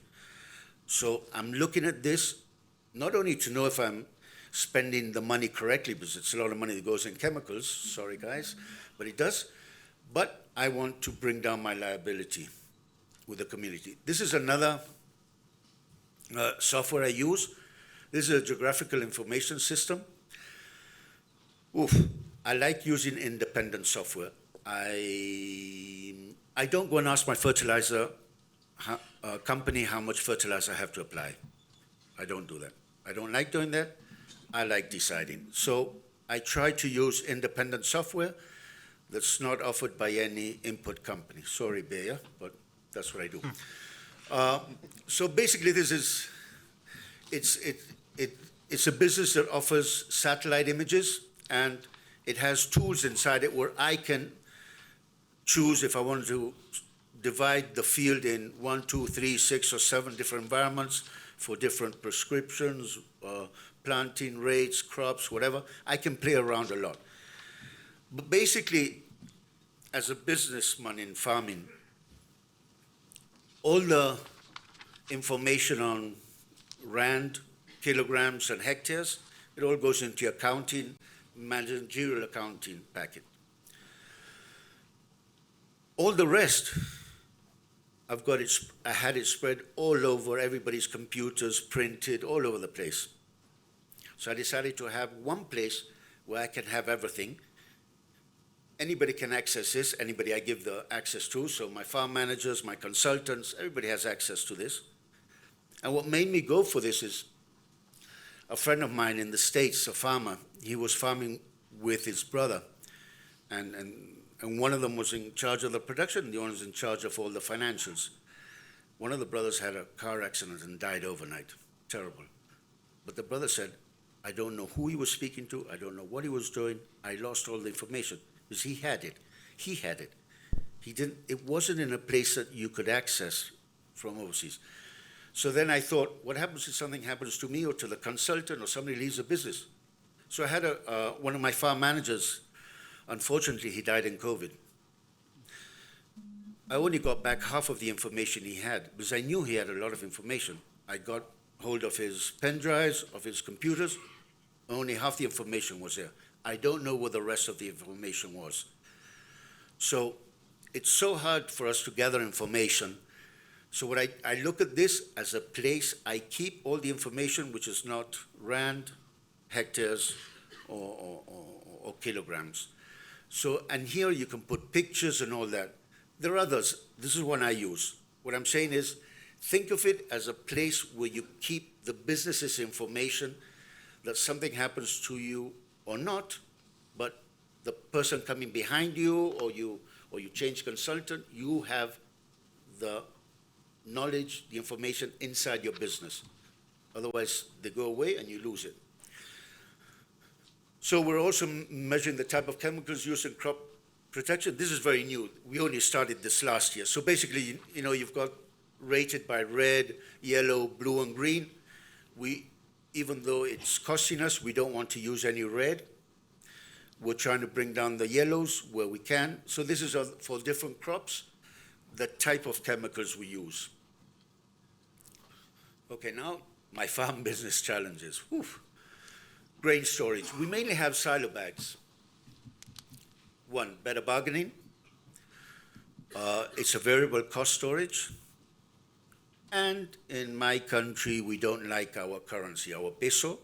We don't like it. In my lifetime, 65 years, the government has knocked off 13 zeros off my currency because we've been changing currency because of inflation. So we don't like the peso. We use contractors. That's less capital tied up in machinery. It's a variable cost. In an economy that doesn't work, because it doesn't work ours, we want the largest amount of variable costs and the least amount of fixed costs. Financing, our financial institutions don't exist, so mortgage loans are non-existent. Machine loans, maximum 3 years. And then you've got to fight around the interest rate. Operating capital, interest rate came down yesterday. The government said they're going to bring it down from 100% to 80%.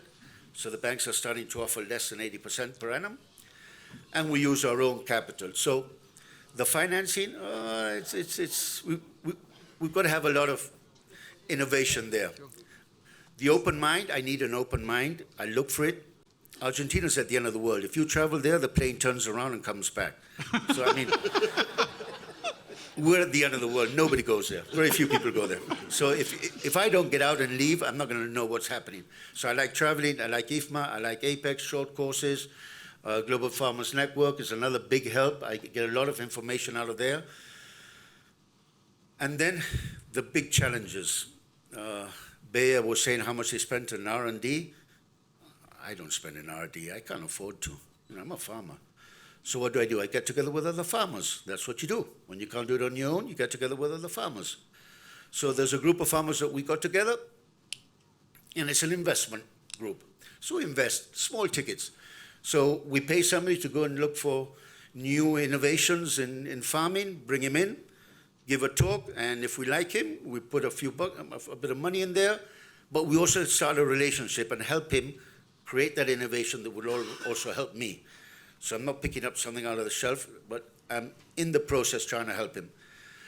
And we've also had individual investments in biotech, in Bioceres, HB4, and in Naude. So I like the platforms, I invested there. So that's how I'm looking at from the business. How do I go forward? AgTech, so there we are. That's planting soybean and wheat stubble. See? Small tractor, you don't need a big tractor. So as I said, you know, AgTech, we do. And the other is Nesters. This group of farmers, they tied up with an investment fund. It's called Yield Lab LATAM. It's Latin American Food and Ag Tech. So they do all the studying, and they bring to us, okay, do you want to invest here? And so we have a ticket where we're paying it up. We'll pay it in 5 installments in 5 years. So we're looking at that. There in that picture, what you're seeing is how we bag. Really, that's the only machinery we own. That tractor and that bagging system. All the rest is a contractor.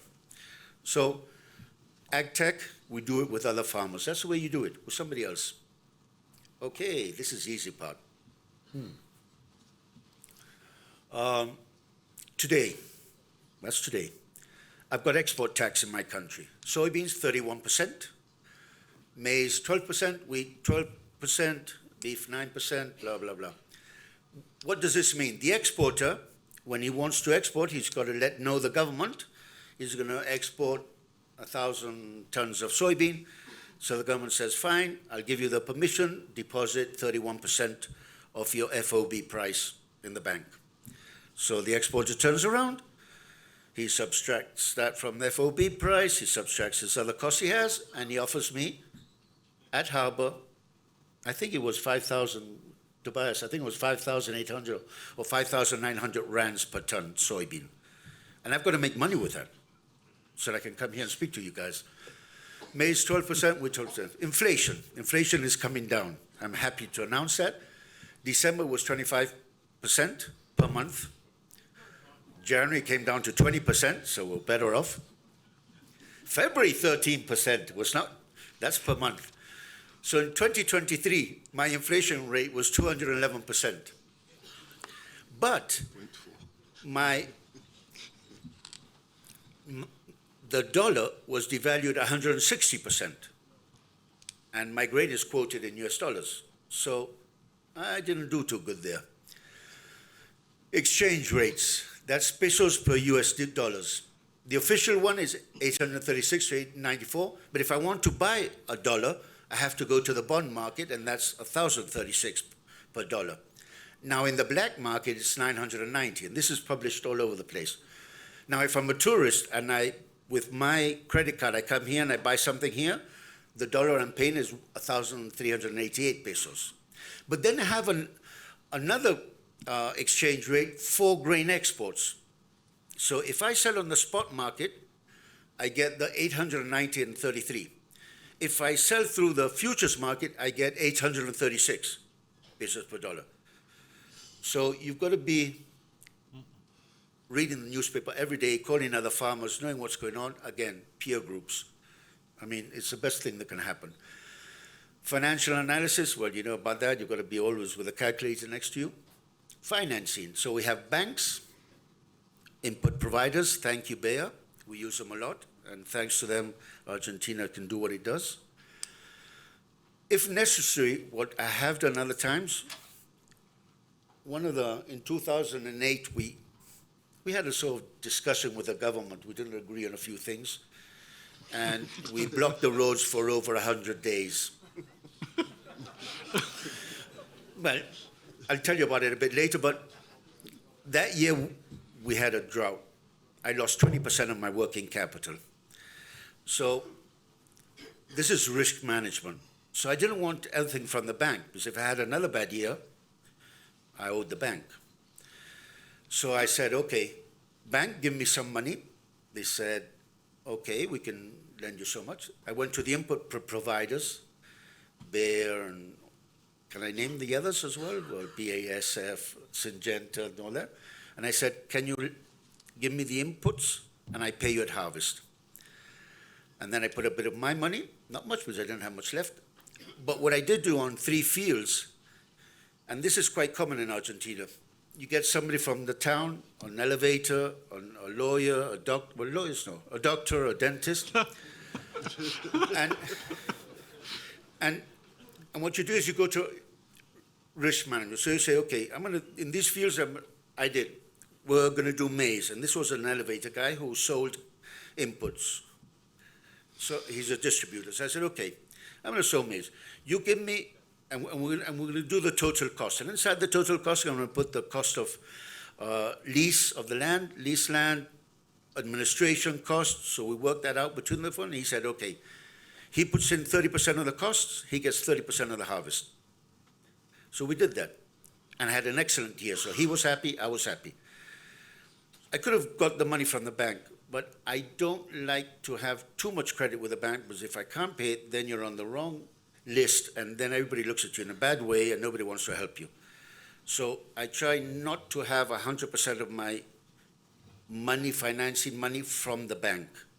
I like the banks. I don't trust them. I sort of like them. I don't like them, no. I like them when they lend me money. Yeah, sort of. Yeah, well, whatever. We don't like banks. So in this environment, what do I save in? Grain storage, because I don't print, I produce my own money. My money is maize, soybean, and wheat, or hard currency. So that's why we look at how can I get hold of it. Everybody does this. It's not just me. I'm not clever. And I think I learned from other farmers. They estimate there's 1 GDP of Argentina outside of the financial system in Argentina. So I'm not the only one who doesn't like banks in Argentina. And then I work. As I produce my own money, I work at relative values. I look at the value in dollars. We don't look at the value. All my inputs are quoted and invoiced in dollars. My grain is quoted in dollars, but it's invoiced in pesos. So I'd say about 40–50% of my direct costs, or more a bit, yeah, probably 60% of my direct costs are quoted in dollars, US dollars, and my income in grain. So we use the US dollar quite a bit. So this is there's a university, Austral, Agribusiness University of Rosario, and they did a survey of over 800 farmers, 2-hour survey, each farmer. And this is what they got. So I'm not the only one whose finance is that way. Input providers, around a third of your own capital. State banks and private banks, and there's a difference there, because a state bank, you can fight more. A private bank, he says, guys, give me the money, or give me something. So that's it. And co-ops, very, very little. So this is roughly, on average, what farmers do. So we learned about grain storage. There's a picture of storing. That's what the bag looks. I'm not going to say the name they told me you call it here, but it's a big white bag. We also learn, so we consider we produce our own currency. So I bag it and I keep it at home. I don't give it to anybody. I don't like it. So this is, for example, one example I picked up. This is 2 years, the average. This is the amount of corn I need to sell to buy 1 ton of DAP. The average is 2.22. When it's above the average, I like it. I probably forward purchase. When it's below, I don't like it and I wait. Same with soybean and MAP. Average is 0.4. It goes ups and down. And this is a chart that, again, a farmer and a consultant created. Farmers are innovators. Trust you. Trust yourselves. You're really great innovators. This I access in the web, and it picks up the source is just market numbers, and this is day to day. I took it out about a week ago. So in the top it says soja hoy, soybean today. That was a price against MAP. PMA is MAP. So the historical relationship of 5 years, I chose 5 years. I can choose 6 months, 5 years, 10 years, or 15 years. The historical reference is 2.3. Today it was a 2.6. It's in red because why? It's not good. And it's 11% below what the historical relationship is. And I have for soybean, maize, wheat, sunflower, milk, and steer. That's live. The price for 1 kilogram of live weight steer in dollars. And there I have MAP, urea, glyphosate, diesel, square meter of construction, and Standard & Poor's. So just, you look at quickly, you have greens, you have reds. Reds, take your time. Greens, start looking into it. If you need it, think about it, make your calculations. So we're not only looking at our inputs in dollar terms, but we're also looking at it in relative terms, relative to what I produce. So if you don't produce maize, you don't look at maize. This is what you have, what you produce, what you at the end of the harvest have in your hands. So we had this inconvenience with the government, 2008. Basically, the government wanted to increase export taxes to where any increase in the price, 95% went to the government and 5% went to the farmer. We didn't think it was too fair, so we went on and blocked. But what happened is that, and I realized, and a few other farmers realized that, we can work our butt off, harvest, everything, long days, short nights. You do everything well. You go, you work with Bear. How can I improve my output? Oh, this is a way. You go here, you work, you buy the latest machinery, you do everything you want. 20 guys in Congress lift up their hand thinking they're helping you. And for the next 10 years, they threw you, in Spanish we say, they threw you salvavidas de plomo. It's a steel, well, when I remember, it's so instead of helping you, they give you an anchor so you go down. That's what politicians do, but not because they're bad. They don't know. You don't have to know about everything. So politicians get there, they have no idea about farming, no idea. So they call, a cousin or a friend they met at the bar who said he farmed and ask him what he does. He doesn't ask farmers. So we realized that we need to be there. So we got together a group of 20, 30 farmers. Again, what you do, you get together with other farmers. And we put up an institution, a foundation. We've been working since 2009 in Congress, in our National Congress, and basically we want the guys in Congress to make a better informed decision. So what we've done is not tell them what they have to do, but give them the basic information so that they can make a better informed decision. We also work and lobby so they don't vote certain laws, and we do that as well. But basically we want, it's not education, but that's saying that you're stupid, but it's basically, you don't have to know about anything. There's lots of things that I don't know, too many. But if somebody can bring good, sound numbers and information, I'll probably make a better decision. So we've been working very hard there. We have coffee with a congressman. Last year we had over 50 coffees, one-on-one. We also have group meetings. And today what we're working on, as well as that, is a Brazilian model, which is basically the Brazilian ag institutions, because we look at this as agribusiness, not as farmers. I'm part of a huge value chain. I'm valuable, so is everybody else in the value chain. So this is about agribusiness. And in Brazil, agribusiness went to Congress and they started speaking to different congressmen. Most of them are not farmers. 99% are not farmers. Most of them are not even from rural areas. But what they started working is letting the congressman understand that if agribusiness grew in their county, in their province, in their state, the people in that state would have better services, better jobs, better income, everything would be better. So they convinced.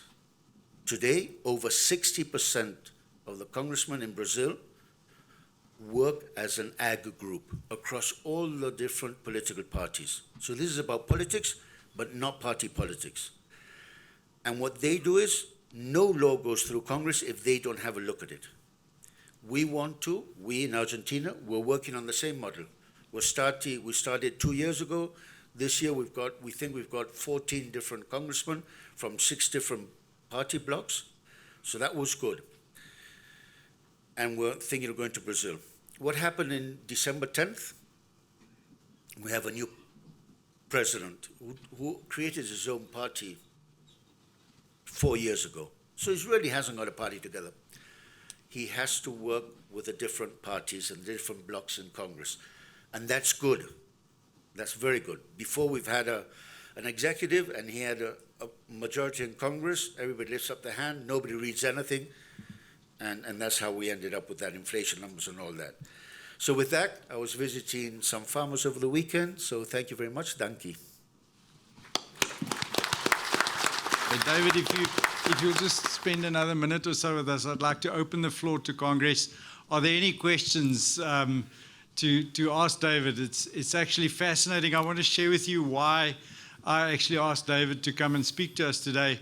In my opinion, we have 3 E's to deal with this year, 2024. We've got to deal with El Nino, we've got to deal with the economy, and we've got to deal with elections.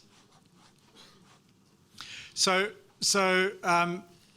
what's important for us to take away from here today and tomorrow is how do we, despite all this noise that goes on around us, how do we focus on our business?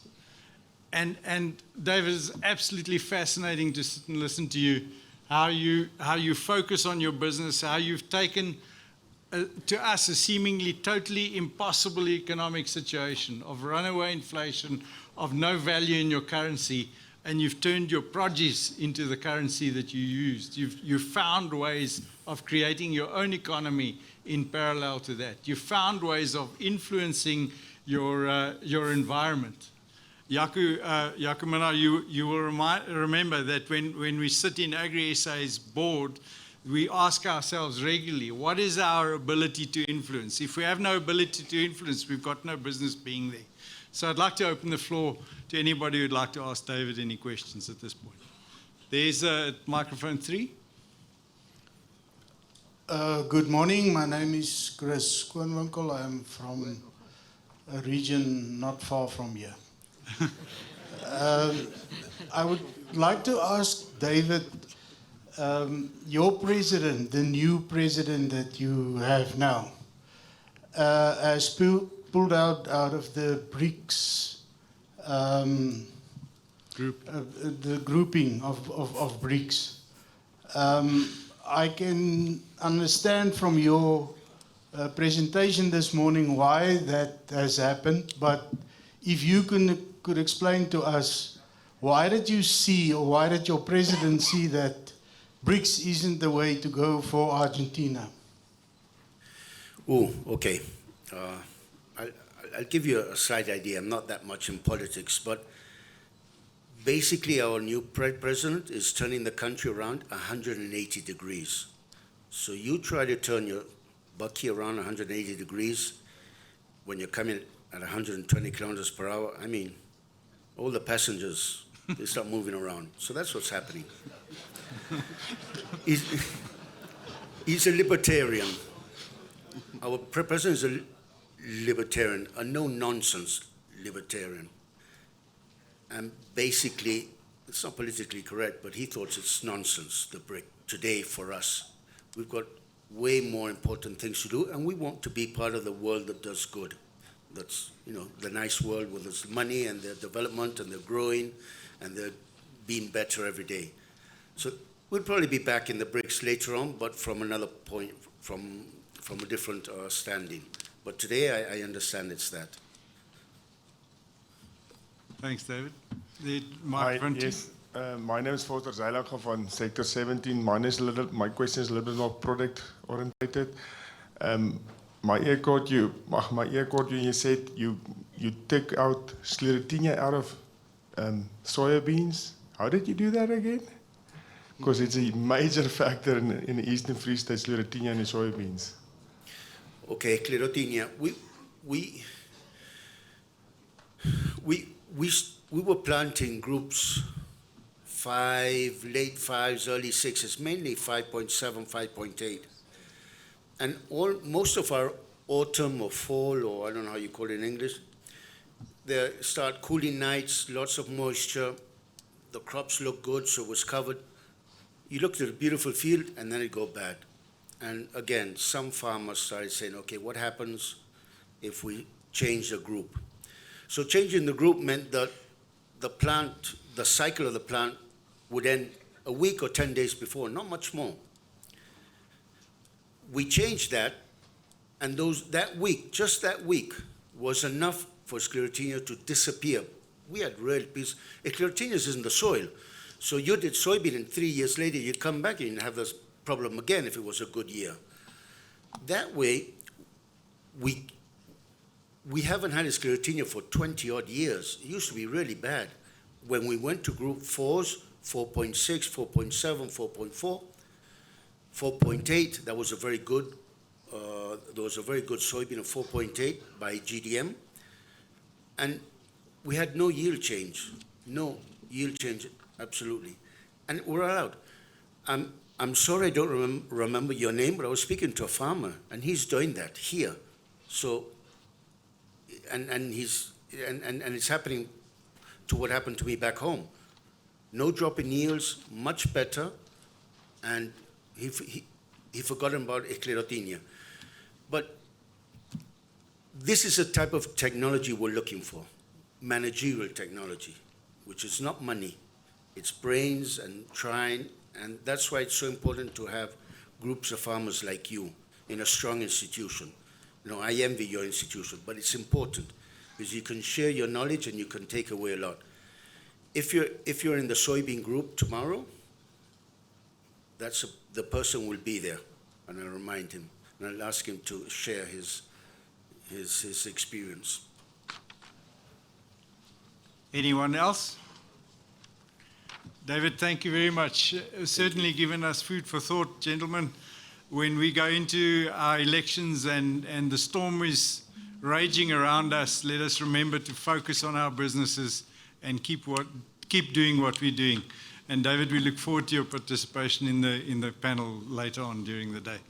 Okay, thank you, Nico.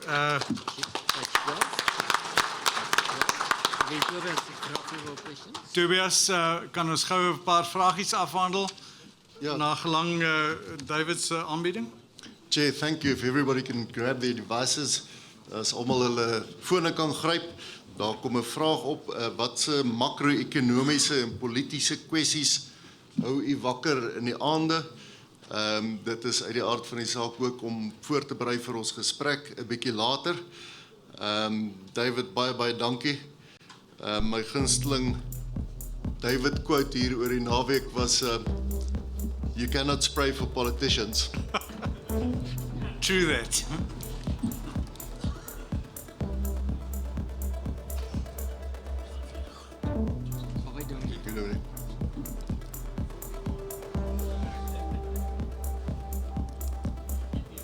Daar zijn nog so 10 sekondes.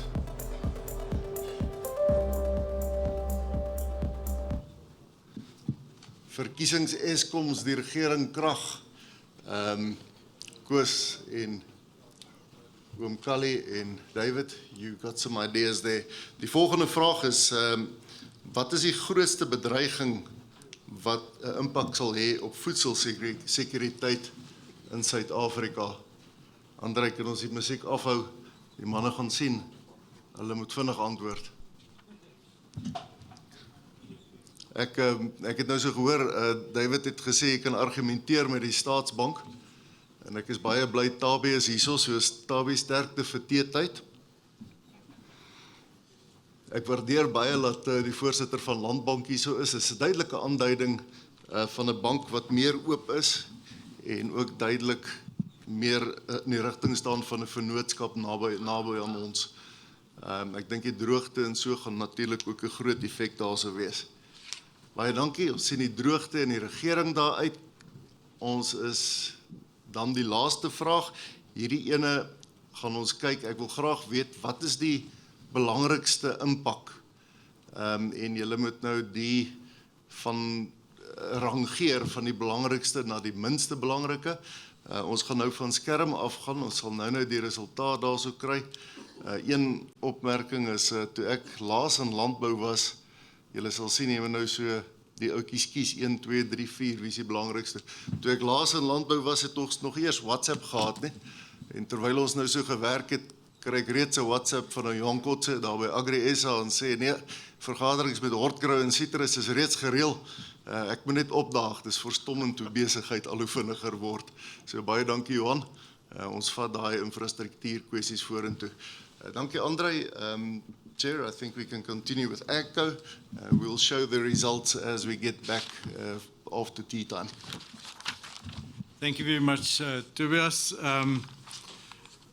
Then we ask the chairperson, the representative of AGCO. Only audiovisual? We're just going to play the audio visual in from AGCO, our sponsor. Please, Brand Republic.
Ek ook baie dankie.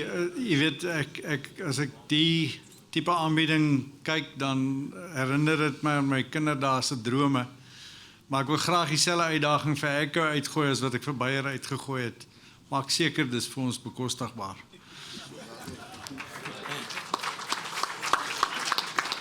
Goed, Nico gaan die volgende reëlings net met ons tref en dan gaan ons tee geniet. Nico? Voorste Kongres, baie dankie. Ek dink almal is lus om 'n bietjie bene te rek. Daar gaan ook 'n perskonferensie wees, voorste. Ek vra asseblief u self, die twee visievoorsitters and David Hughes to join the media conference, and that will take place in the auditorium.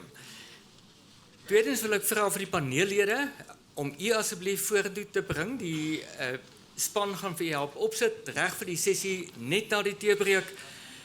En dan onthou asseblief alle afgevaardigdes om die nominasie vir die voorsitter van Gran SA in te dien. Mickey, julle is daar agter by die verkiesingskomitee.